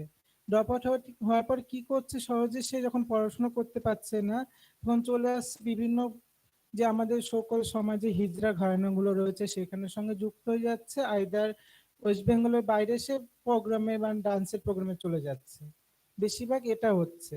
কিন্তু যেহেতু সে স্কুলে পড়াশোনা করেনি, এর ফলে কিন্তু তার একটা নলেজের ল্যাক রয়েই রয়েছে। সেখানে এইচআইভির উপর বলো, তখন কিন্তু এইচআইভি ঝুঁকিটা বাইরে বেশি পরিমাণে তাদের উপর হচ্ছে। সেক্ষেত্রে যখন সে পড়াশোনা করতে পারছে না, বাড়িতে সেটা মেনে নিচ্ছে না, সমাজও মেনে নিচ্ছে না, তখন সে আলাদা একটা জগৎ তৈরি হচ্ছে তাদের মধ্যে। সেখানেও কিন্তু একটা সমস্যা রয়েছে। সেখানে যারা সকল তাদের ঘরানার মধ্যে গুরুরা রয়েছে তারা এক শ্রেণীর রয়েছে, তাদের নিচে যারা রয়েছে তারা এক শ্রেণীর রয়েছে, সেখানেও তাদের উপর একটা ডিসক্রিমিনেশন হচ্ছে, একটা অত্যাচার হচ্ছে সেখানে। তো এইখানে যে লড়াইটা রয়েছে, তাদের জীবনের লড়াইটা একটু অন্যরকম। সে ট্রান্সজেন্ডার মনে সে কমিউনিটির মধ্যেও ভেদভাব হচ্ছে, তার সাথে সমাজের মধ্যেও ভেদভাব হচ্ছে, তার সাথে বাড়ির সাথেও ভেদভাব হচ্ছে। কিন্তু একটা দিকে কি বাড়ির মা বাবা কোনো সময় চায় না তার সন্তানটাকে সে আলাদা করে দিতে। সেখানে কি হয়, তার প্রতিবেশীরা যারা থাকে বাড়ির যে আশেপাশে, তারা বলবে কি তোমার ছেলেটা এইরকম, তোমার ছেলেটা একটু মেয়েলি রকম। সেই কথাগুলো বাবা মা শুনতে শুনতে তখন বাবা মা তার উপর সে অত্যাচারগুলো শুরু করে। কিন্তু তার যে ট্যালেন্ট গুলো রয়েছে, তার যে একটা গুণ রয়েছে, বেশিরভাগ কিন্তু আমরা দেখবেন ট্রান্সজেন্ডার কমিউনিটির মানে বন্ধুরা ভাইরা বোনেরা যারা আছে, তারা কিন্তু বিউটিশিয়ান, তারপরে আরো যে নলেজ গুলো রয়েছে সেগুলো কিন্তু সমাজ সহজে তার কাছ থেকে নিয়ে নিচ্ছে। কিন্তু তাকে মানতে গেলে সমাজের কাছে কোথাও একটা বাধা হয়ে যাচ্ছে। এটা ভীষণ বড় একটা কোশ্চেন মার্ক আমাদের জন্য। তারপরে তো নিজের জেন্ডার নিয়ে লড়াই রয়েছে। এখন তো সরকার থেকে একটা কার্ড তৈরি হয়েছে নতুন, যেটা ওয়েস্ট বেঙ্গলে কিছু মাস আগের থেকে শুরু হয়েছে, ট্রান্সজেন্ডার কার্ড, যেটা ওয়েস্ট বেঙ্গলের বাইরে আরো যে স্টেট গুলো রয়েছে সেখানে আরো অনেক দিন ধরে চলছে। ট্রান্সজেন্ডার উপর অনেক রকম কাজ হচ্ছে। তো এটা ভীষণ একটা সমস্যা ওয়েস্ট বেঙ্গলের ট্রান্সজেন্ডারদের জন্য।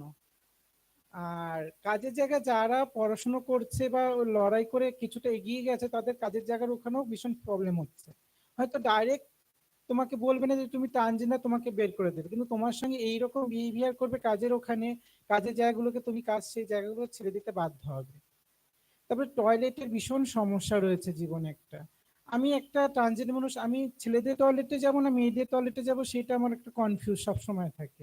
সেটা সরকার যখন আমাদের ট্রান্সজেন্ডার রাইটস দিয়েছে, এখন সেখানে বলা হয়েছিল মানে ট্রান্সজেন্ডার মানুষদের না আলাদা স্পেসিফিক টয়লেট করার জন্য, কিন্তু ওয়েস্ট বেঙ্গলে কিছু কিছু দু একটা কলেজে হয়েছে যেখানে করেছে, কিন্তু এখনো কোনো জায়গায় করেনি। তবে হেলথ ডিপার্টমেন্টে তো আলাদা সমস্যা রয়েছে এখানে।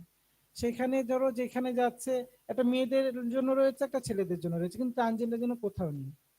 ইদানিং আমি এনআরএস এ গেছিলাম একবার, একটা মানে আমার যে আমি যেহেতু একটা ফিল্ড লেভেলেও কাজ করছি, সেখান থেকে আমার একজন বন্ধুর স্টে সমস্যা হয়েছিল, সেখানে নিয়ে গেছি। টিকিট করাতে বলছে তোমাদের টিকিট এখানে নয়, ওই বিল্ডিং এ যাও। মানে সকাল থেকে গেছি আমি 10টার সময় এনআরএস এ, সেখান থেকে আমার 2টো পর্যন্ত ঘুরতে হয়েছে ওকে।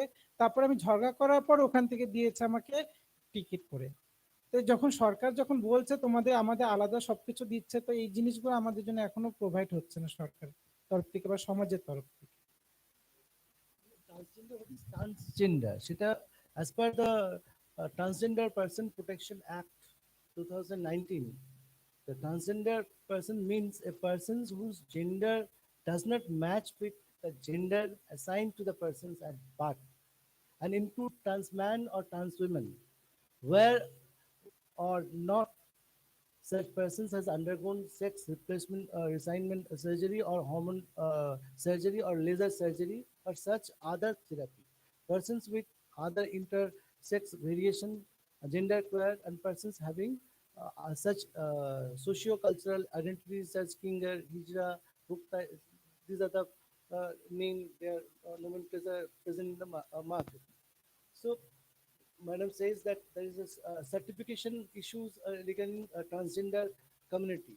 So certification as per this Transgender Persons Act 2019, basically certification start with a transgender has to fill up the form number one, where the transgender ID and gender ID for the ID card, along with the government psychological report, and it needs the 10 rupees affidavit to be filled in form number two, and it is applied to the DM where that person's stay for last 1 year, and the DM will issues one form number three, and the form number three within 60 days.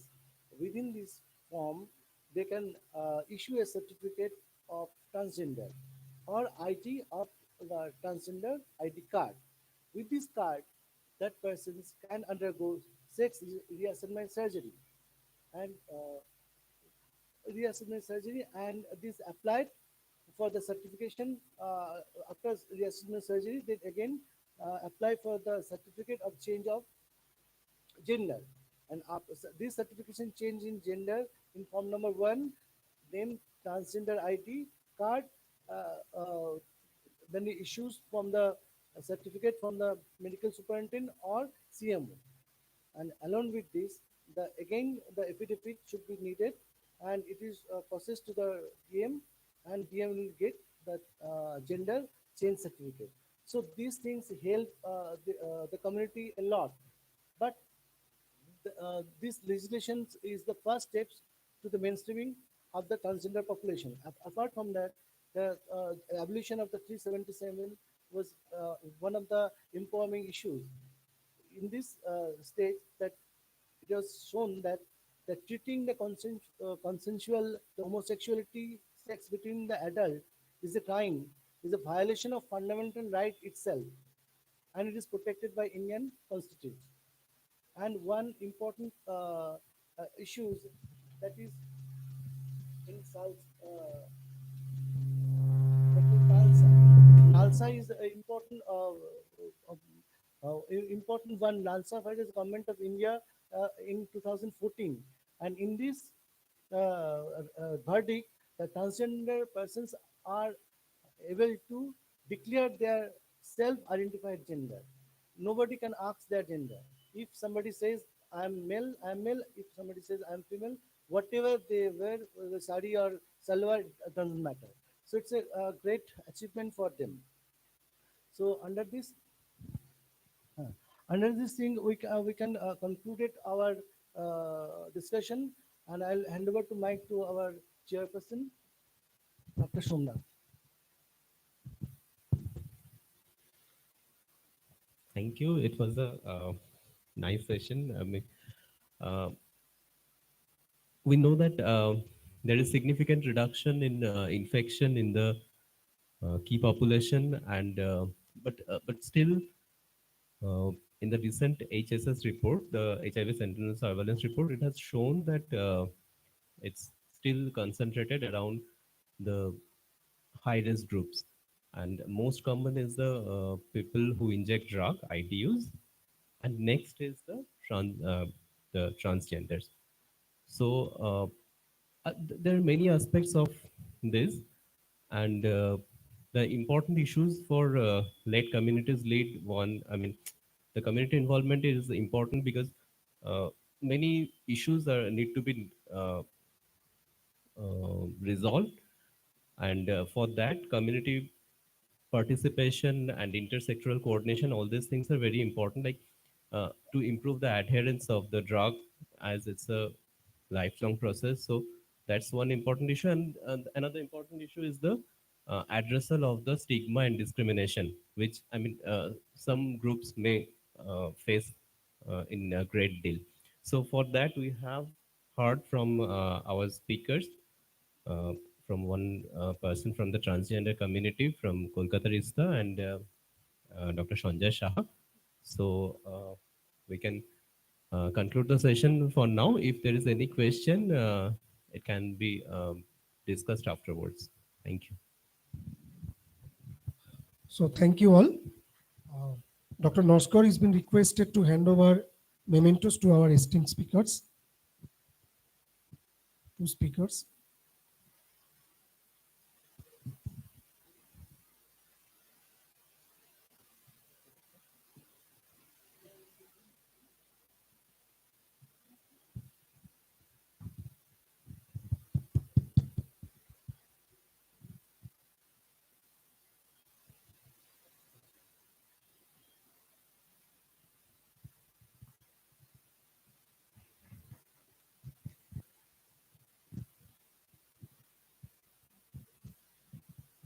May I now request Rama Bhuiya ma'am to come over the stage and hand over mementos to our two joint directors from West Bengal State AIDS Prevention and Control Society, Dr. Somnath Noskar and Dr. Rahul Vishwas.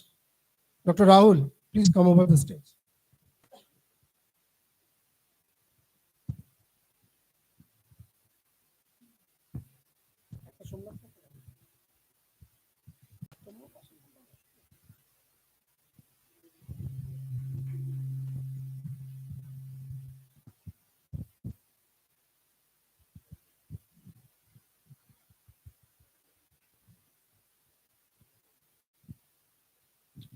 Thank you all.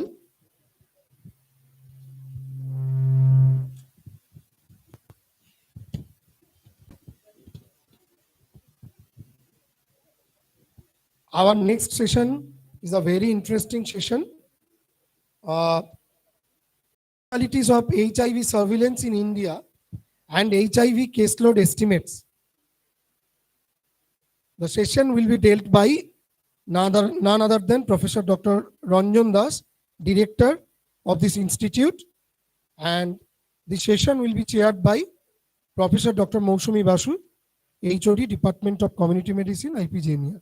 So please come up on the stage. Ma'am, please.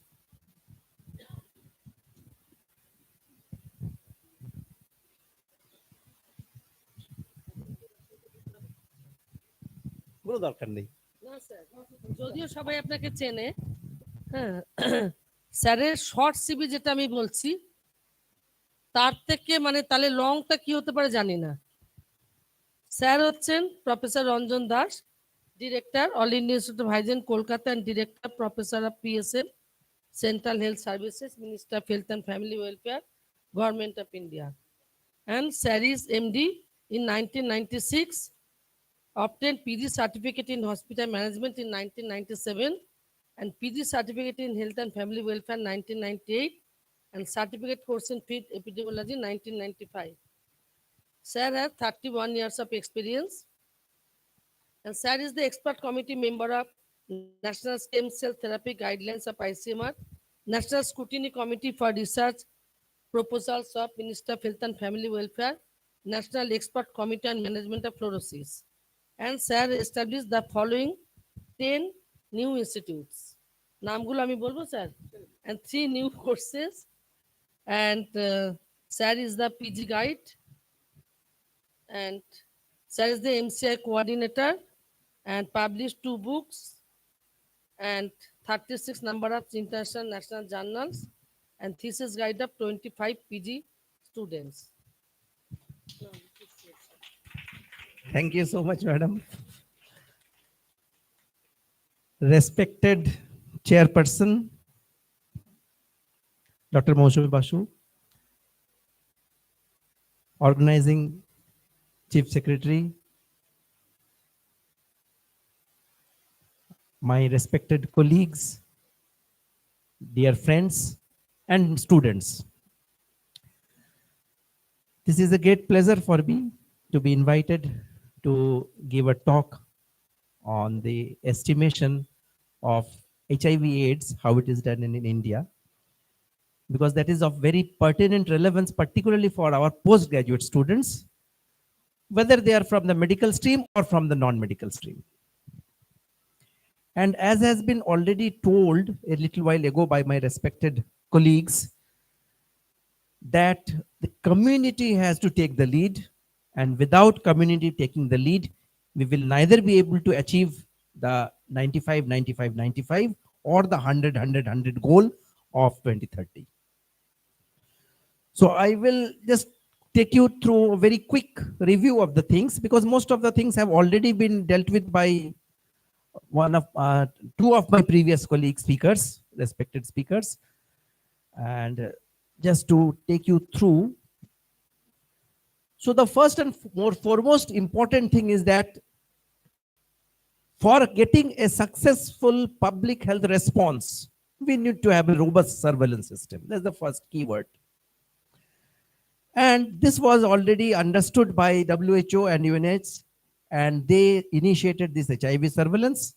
And India also commenced its HIV serosurveillance in the year 85. And the current form that we have is the biannual surveillance method, that is every alternate year. The last one was done in 2021. Please correct me, er poreo ki kora hoyeche 23 eta ki cholche ekhon already. So I am not fully aware. So maybe the August audience may enlighten, fill in the gaps, including the chairperson, madam herself. So last serosurveillance jeta report eschilo biannual surveillance was 2021, and it had taken 8 particular groups about which it has been said earlier also, but to once again bring it back into the focus, because health education after all and reaching the community and including them is the key to control of the condition and whether we will be able to do that or not. So the groups are the pregnant women First of all, these pregnant women, they are taken as the surrogate for the general community. That is the most important. That's why here I will focus mainly on this particular aspect, how it is done for the antenatal women. Then the second group that has been taken in this year's, I mean in that year's 2021, is the central prison inmates. The third group, focus group, was single male migrants, long distance truckers, female sex workers, men having sex with men, transgenders, and IDUs, injectable drug users. So these are the 8 groups through which the estimation is done, and as the name is suggesting, it is sentinel surveillance. That means entire area is not taken care of, only small pockets here and there are selected, of course in a systematic way, by doing appropriate statistical using appropriate statistical mechanisms. And all 35 states and union territories were covered. In the last 856 sites were covered in 659 districts. According to another part of the report, all the 720 districts were covered. So I do not know which is correct, whether only 659 districts were covered or all the 720 districts were covered. The expert group may correct me if I am wrong. The purpose of this is to understand the magnitude of the problem, the direction that it is taking, and the respondent profile, which will help us. So overall, under this exercise, which is one of the largest exercise in the globe, 5 lakh biobehavioral samples were assessed. We may take note of this word. We are saying biobehavioral samples. So that includes the other samples also, but most of the samples are actually biobehavioral samples. So to summarize it, all over the India, the prevalence it has reduced significantly. We can call ourselves as low HIV prevalence country, as having 0.22% positivity, and it is showing a declining trend, but there is considerable geographical heterogeneity that is to be marked. And that has already been pointed out earlier by my previous learned speakers. While there is declaring prevalence in erstwhile high prevalence southern states, that is another good point to be noted.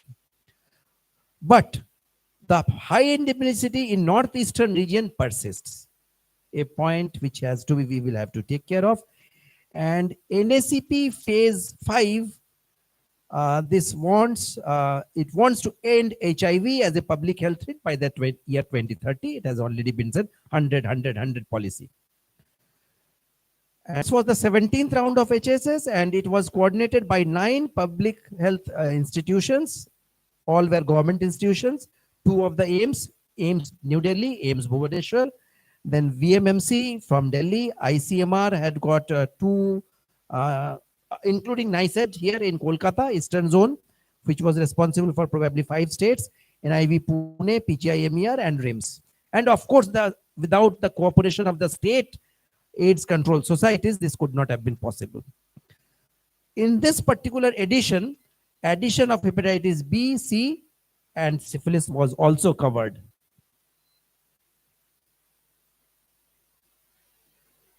So this was the overall. So year-wise, we can see how the expansion of the ANC HIV sentinel sites have increased, beginning from only 92 in the year 1998. Gradually, there has been an increase. And as I mentioned, probably the number is not 856, it is probably 720. All the states were probably covered. Coming to the state and union territory-wise ANC sites in the year. So it is again proportionately covered. The larger states contributed the maximum number of sites. Uttar Pradesh contributed 85. And if we look into West Bengal, we have 25 sites here. And other sites, other states and UTs contributed proportionately. Particularly, we can skip this slide because we have already mentioned the agencies which coordinated these particular issues. This slide will be available to you, so there is no need to take any notes or record. And it is also live, no? I think they can take a record of this already. So the case definition for this particular ANC related assessment was inclusion criteria was pregnant woman of age 15 to 49 years and attending the antenatal clinic for the first time during the current round, and this round was for 3 months probably. Exclusion criteria was pregnant women not in that age group and any woman who was attending the antenatal clinic for the second or more time during the current round of surveillance. The sample size at each of the sites was around 400 and it continued for 3 months, and the technique was linked anonymous testing. Kindly remember, the students should remember this word. It was linked anonymous testing, which was the technique that was used. Here there are some details. Probably I would not like to go into the depth of it. We will skip some of these slides. We will come to this slide. This particularly speaks of such areas which have got more than 1% prevalence. So here we are seeing the districts with at least one site having HIV prevalence of 1% or more, which is a cause for worry for the program and the nation. And that is Andhra Pradesh is one of the states, Chhattisgarh, Delhi also included, Gujarat, Haryana, Karnataka, Maharashtra, Manipur, Meghalaya, Mizoram, Nagaland. And of them, Nagaland has got the highest. 7 of their districts have greater than 1% prevalence rate. Luckily, our state does not figure in this list. Uttar Pradesh has got 2 districts.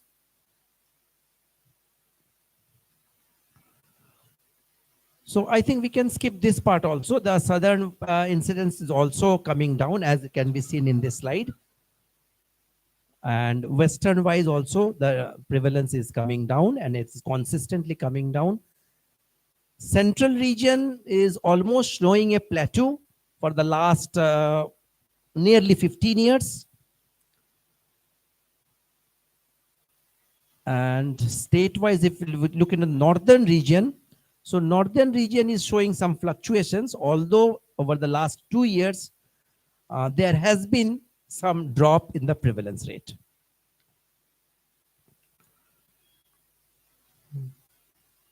So to sum up, total number of people living with HIV/AIDS, as has already been told, is approximately 24 or 25, or somebody mentioned 29 lakhs, about 2.9 million people. Out of the total, probably 39 million people globally. And it was told in the morning, it might have taken note of, that this is the concentrated form.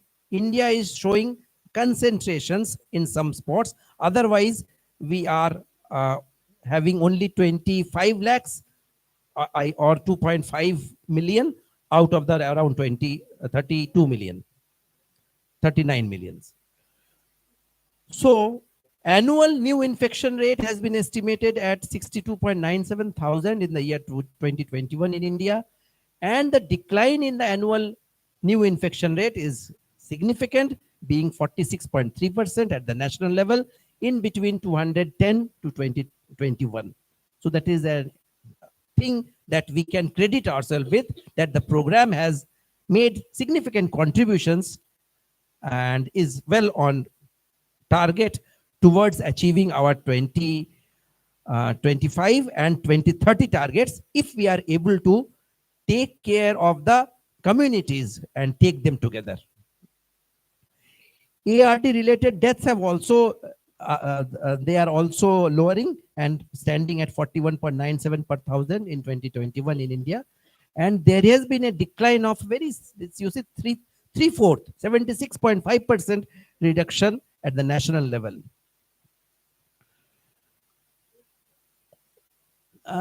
This we have already seen, so I think we will quickly go through it. Adult 15 to 49 year prevalence, male is 0.22 and female is 0.19. And number of people living with HIV, that we have already covered, seen, and this part can be done away with probably. So background also we will leave. Now what I want to focus upon is, which is not in the slide.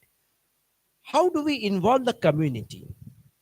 One of the ways that we can think of living, because the Department of the Community Medicine, they have recently started a village adoption program.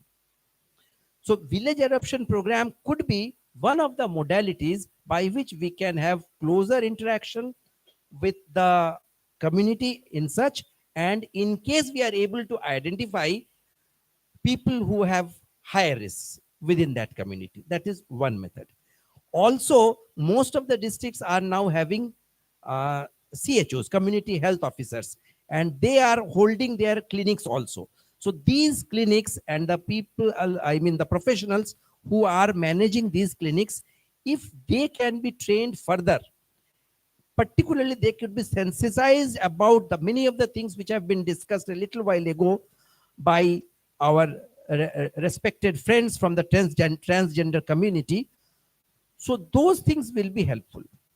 And what I would propose is that Hygiene Institute can play a small but a significant role in this particular aspect, since two new developments have happened recently in the last couple of days, I would say, maybe a couple of weeks. One of the things is that we have entered into an online training teaching platform. We have entered into MOU with Eco India, and once we start our activities on this particular aspect, the villages that we adopt, we can prepare very small modules, as we are currently doing for IGOT, like we have done for diabetes, like we have done for a couple of other things which are already on the website, are being used and are being visualized, are being used as training resource for maybe millions of people across the country. Similarly, I would propose my departments who are looking after these aspects particularly to have small programs developed on the this particular aspect. HIV, so that we have to take it to the community, how we take it, and how we take it online and reach maximum number of people. This would be one task. Similarly, we could also have certificate programs or even diploma programs on this particular aspect, along with our University of New South Wales, with whom we have partnered recently. So we would be looking forward to having regular programs, preferably PhD or at least diploma programs, through which various professionals can be enrolled, and even the lay community, some people from the lay community, transgenders, things can be thought of. So we can think of, we have to think out of the box. Only if we think out of the box, only then we will be able to take the community, and the community can actually lead the way how this problem has to be handled. Because saying 100 by the year 2030, just 7 years ahead, is really a difficult task. And to do that, we certainly have to think out of the box. So with that, I would thank every one of you for lending me your ears and being patient and listening at the fag end of the day. And thank you once again, the organizers, for giving me this opportunity to speak. And thank you, Chairperson Madam, for kindly. Thank you, sir, for your excellent presentation, especially suitable for PG students. একটা আমি add করতে চাই, একটা IBBS আছে, Integrated Biobehavioral Surveillance is present, but a new type of IBBS will start from January 2024. That is the IBBS among PL-HIV at ART Center. এতদিন যারা ছিল হাইডিস গ্রুপে, এবার শুরু হবে among PL-HIV at ART Center. সেটা জানুয়ারি 24 থেকে শুরু হবে। আমরা অলরেডি ট্রেনিং নিয়েছি টিওটি, এবং আমরা ট্রেনিংটা দেব। সেখানে 4 জন টিম মেম্বার থাকবে, দ্য ART সেন্টারে এমও, একজন নার্স, ল্যাব টেকনিশিয়ান এবং কাউন্সিলর। কাউন্সিলর মেনলি কনসেন্ট নেবে, ডেটা ফর্মটা ফিল আপ করবে, এবং তারপরে ল্যাব টেকনিশিয়ান, নার্স যে সে হাইট ওয়েট ব্লাড প্রেশার নেবে, এবং যে টেকনিশিয়ান আছে সে ল্যাবরেটরি, সে ব্লাড স্যাম্পেল নেবে। ওদের তো আর HIV টেস্টিং এর দরকার নেই, দিয়ে আর অলরেডি PL-HIV, সো ওদের নেবে viral load, CD4 count, random blood sugar, hepatitis B, hepatitis C and syphilis. এরপরে আমরা সুপারভাইজ করব যে সেটা কতটা, এটা ট্রেন্ড জানার জন্য এবং ইম্প্যাক্ট জানার জন্য এটা important. Thank you. Thank you, madam. So Madam is requested to hand over a memento from our end to sir. May I now request Ashok Kumar Mollik sir to come over the stage and hand over a memento to Madam. HOD Department of MCH of this institute.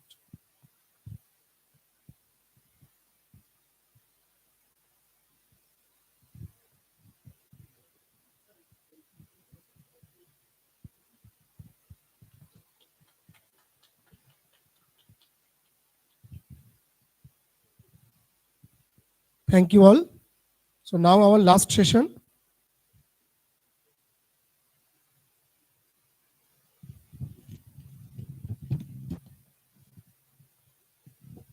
This is a very small session on private sector engagement and reporting mandate of NACO SACS. And the session will be dealt by Anindita Maiti, State Coordinator of Alliance India.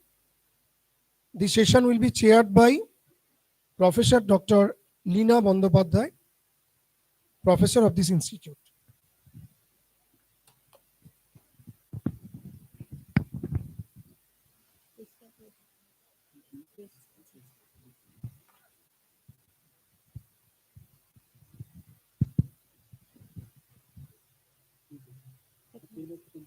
No, desktop to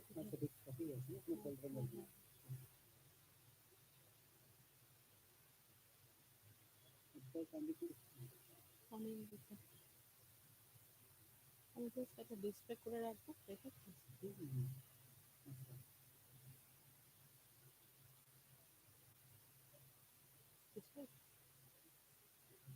Hello. Good evening. Thank you. Can I start? Yeah. First of all, I would like to extend my sincere thanks to Public Health Association for giving us the opportunity to be part of this program. And I'm expressing my sincere thanks to you for sharing the session. And it is not at all a technical session. I just would like to say a few words, or rather I can say that I would like to extend some important points or message to all of you who are probably the medical practitioners in the days to come. They will be practicing doctors, as well as I would like to share this message to the members of the association who will be functioning as a private practitioner in any private medical college or maybe in their chambers. I don't want to get into any technical details of it, but just would like to share a few points. That is, private sector engagement is a new phenomenon under NACO SACS, and Alliance India is a development partner who is supporting NACO SACS in engaging the private practitioners into the program. How, I would come later. And at the same point of time, we are there to support in establishing the ART centers in the private medical colleges. Currently, there are 3 private medical colleges running the ART centers, like KPC, Gauri Devi, and Jagannath Gupta. And IQ City is the pipeline that will be started from the coming month. I'd like to share one more thing, that is, please look into this thing. That is enough for the presentation. I would like to share the message through this, this slide. This is one of the important member who is part of this association. His name is Shujoy. Please assume that. He wants to share some of the message to all of you. He is saying, hello, I am Dr. Sujay from Kolkata. I know that people are, I am a private medical practitioner. Along with other general ailments, I am also providing HIV treatment for people living with HIV/AIDS. What he wants to say, we must, listen from him. He is saying that I have received training on national treatment protocol of HIV/AIDS. Okay. So this person has received training on HIV/AIDS and national treatment protocol to, deal the HIV cases. I am aware and respect the Honorable Supreme Court mandate on HIV reporting from private medical facilities. Still now, we have been visiting to so many private practitioners during my, work with so many private practitioners and the private medical colleges, hospitals, nursing homes. What I observed that many doctors who are still not aware that if they deal the HIV positive cases, they have to report to government. That is there. In every quarter, this Dr. Shujai, he reports to SACS to the number of people he provides HIV treatment. Here, I would like to say something that it is not requested that we will not ask for any kind of patient details or anything, but medical practitioners are supposed to share only the number of cases they have dealt. So these number information we request from all private medical practitioners. And he is saying in no circumstances he will be asked about patient details from any authority. Ethics of confidentiality of the patients will be strictly maintained. Your proactive participation in this endeavor will support the National AIDS Control Program to ensure provisioning quality treatment for HIV and help in estimating the number of pale HIVs. Because since morning we have been listening of 95, 95, 95 targets, but until and unless we get the data from the private facilities or private sector, we will not be able to, understand that how much, what are the intensity of how much we have achieved, in the line of HIV treatment from the private facility. That's why it is our pledge from Alliance India to the associations, or we also organize CMEs and meetings with so many associations, professional bodies and others of medical doctors, where we, used to pledge to all private medical practitioners that you please come forward and respond to this epidemic and please report to us. This is all about the discussion, because I am not being able to stand. A few minutes back, I fell down in the back and not being able to stand up properly. So this is the message, and if you can, if you have any question, you can ask me. I am here to respond. Thank you.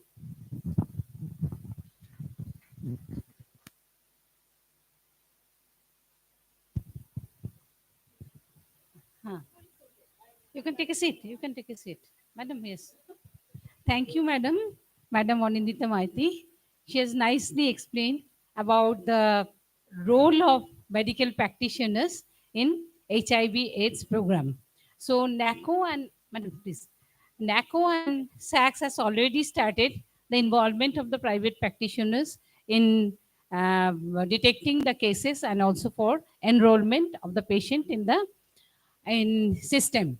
But there are gaps to make it sustainable and to get the support and also strengthen the quality of this program. This support is very much essential from the private practitioners to enroll the number of patients who are getting the treatment from the facility. Because without this, the program cannot be extended, because it is not the government support, but it is the NGO support. The Alliance India has extended their hand to provide the community support and also the private practitioners to enroll their PLHAV patient into their system. With this, Presently, there are 35 medical practitioners. Last in this current financial, 35 practitioners have enrolled themselves. But at the same point, I would like to share one point here. That is, we have seen a very significant, scenario that so many MSM and translation are there who are availing ART services from KPC private colleges. They are not going to the government nodal ART centers or others.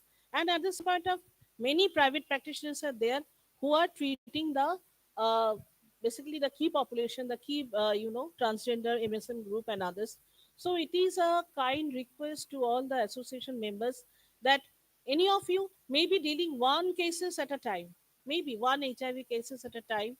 You have provided treatment to them, but please report to that cases so that it becomes easier for us to understand that which kind of population are receiving treatment from your end.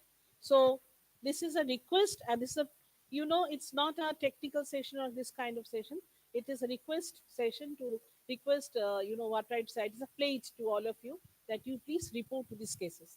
And we are there to support for any kind of CMEs organizing this kind of meetings and others.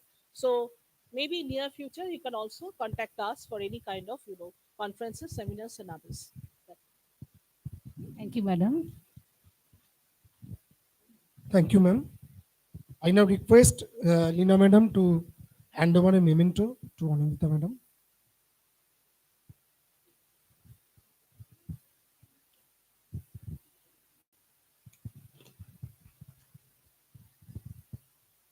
Dr. Arup Chakraborty is requested to come over the stage and hand over a memento to Lina madam.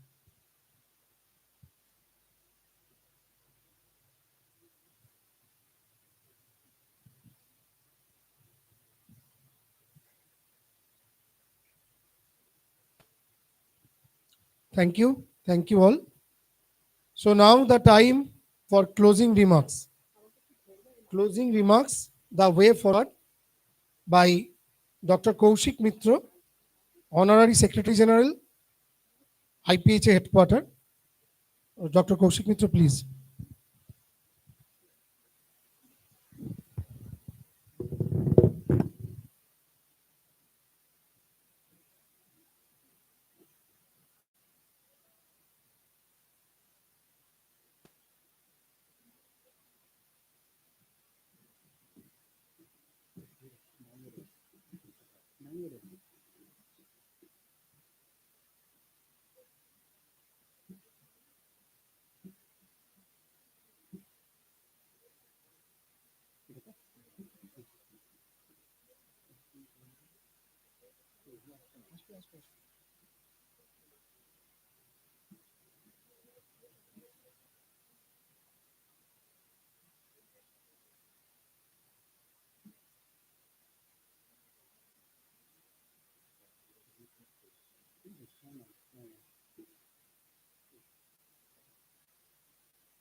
লোকে দেখবে এখানে আসছে না, অন্য কি আসছে, আরে জিনিসটাও তো অন্য কি আসছে।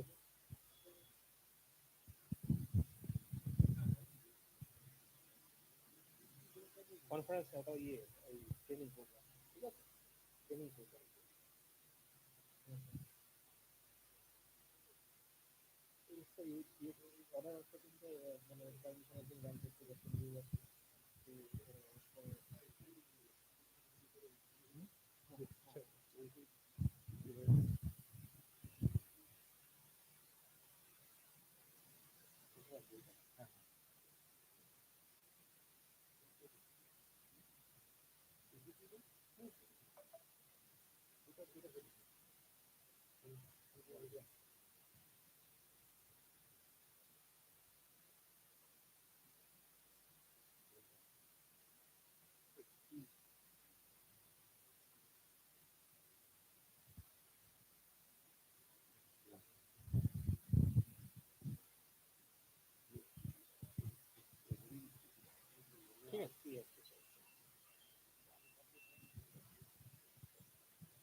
Okay. Good afternoon. So after a half day long discussion, we come to the end of this session. So now my job is to give you the closing remarks and on the World AIDS Day 2023, the way forward. So we are talking from the afternoon today on the theme that is let communities lead. And World AIDS Day, we call to action to enable and support the communities in their leadership roles. This year, before I end, I want to show you some facts and figures related to HIV/AIDS. That is 39 million people globally were living with HIV in 2022.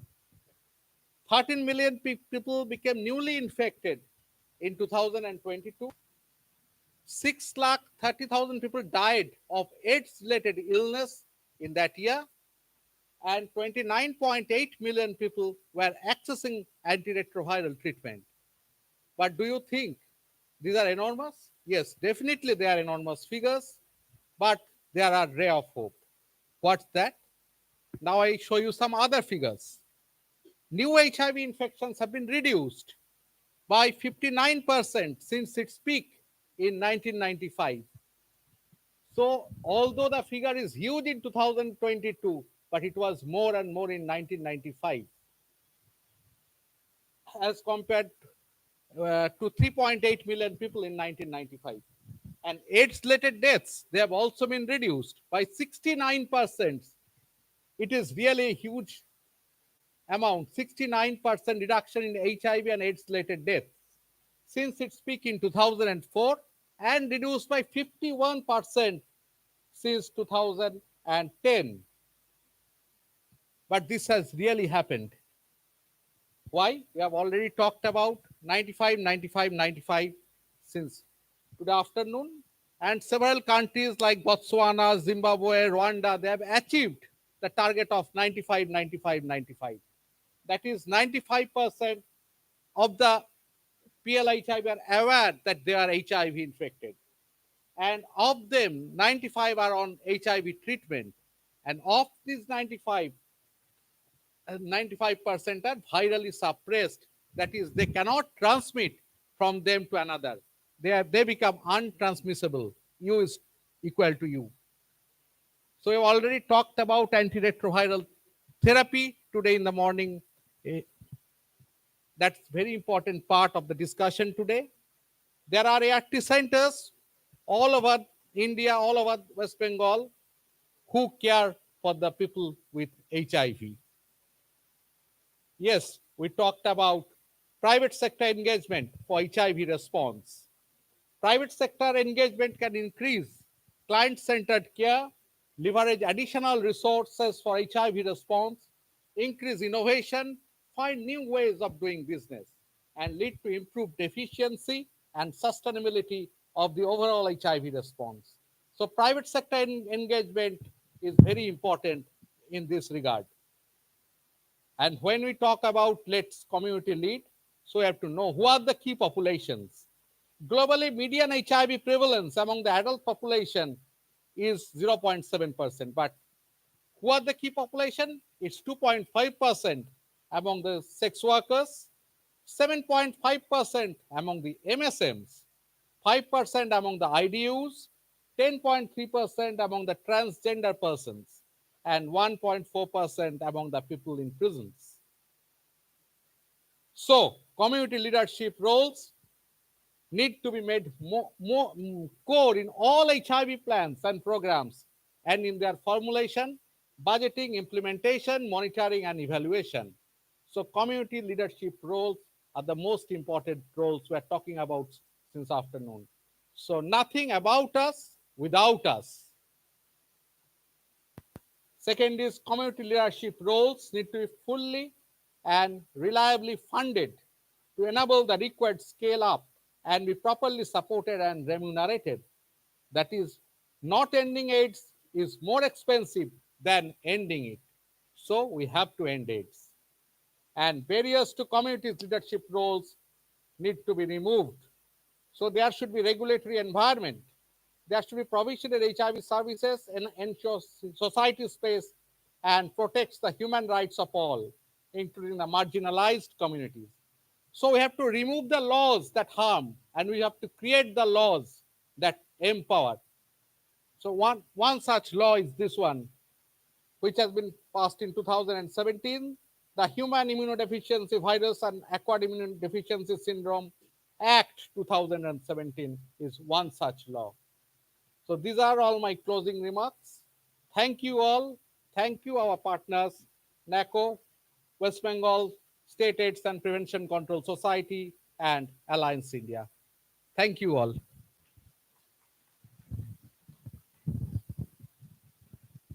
Thank you, Dr. Kaushik Mitra.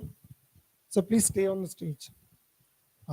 May I now request Dr. Sanghamitra Ghosh, our President of IPHA headquarters, to come over the stage and present a memento to Dr. Mitra. Yeah. President is giving a memento to the secretary. A big round of applause, please. And now the reverse will happen. Our secretary, sir, will. Okay. Okay. So I request Dr. Sanjeev Bandyopadhyay, our Central Council member and former State Secretary of West Bengal branch, to hand over the memento to our President, Madam Dr. Sanghamitra Ghosh.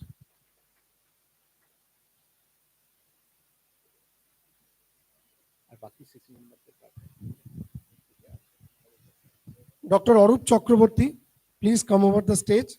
Dr. Ibu Basu. Dr. Ibu is here. No, he is here. So, Joint Secretary Headquarters, Dr. Ibu Basu, and Dr. Arup Chakraborty, please come over the stage.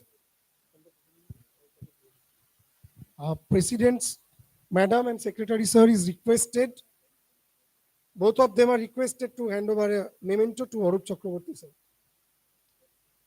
Yes. Assistant Managing Editor of our journal,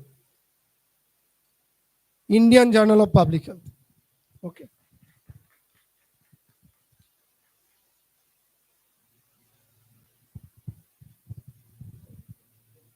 Rama Madam is not here.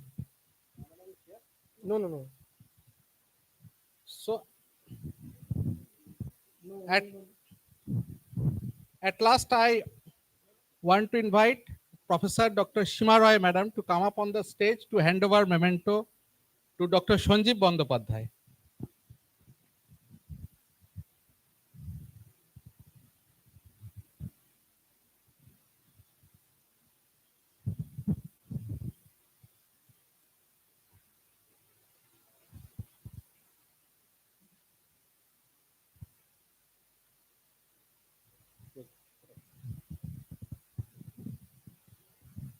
So now the time for vote of thanks.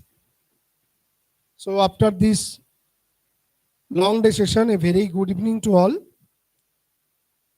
It gives me an immense pleasure to deliver the vote of thanks for this event to all the dignitaries assembled here.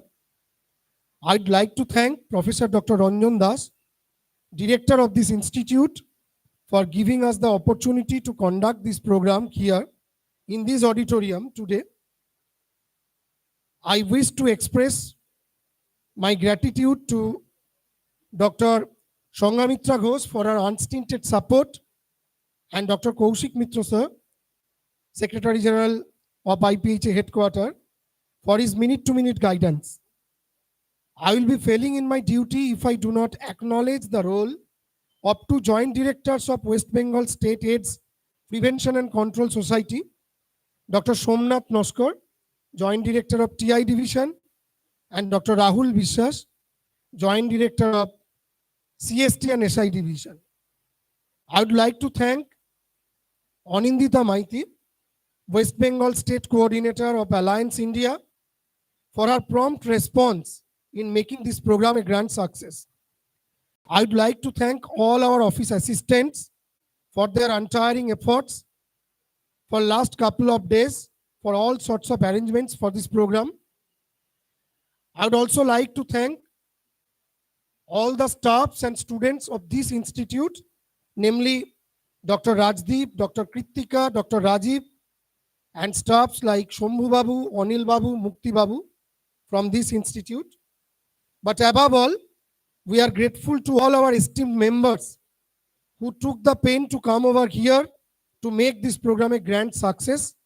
Once again, I thank one and all present here. Thank you. Thank you all.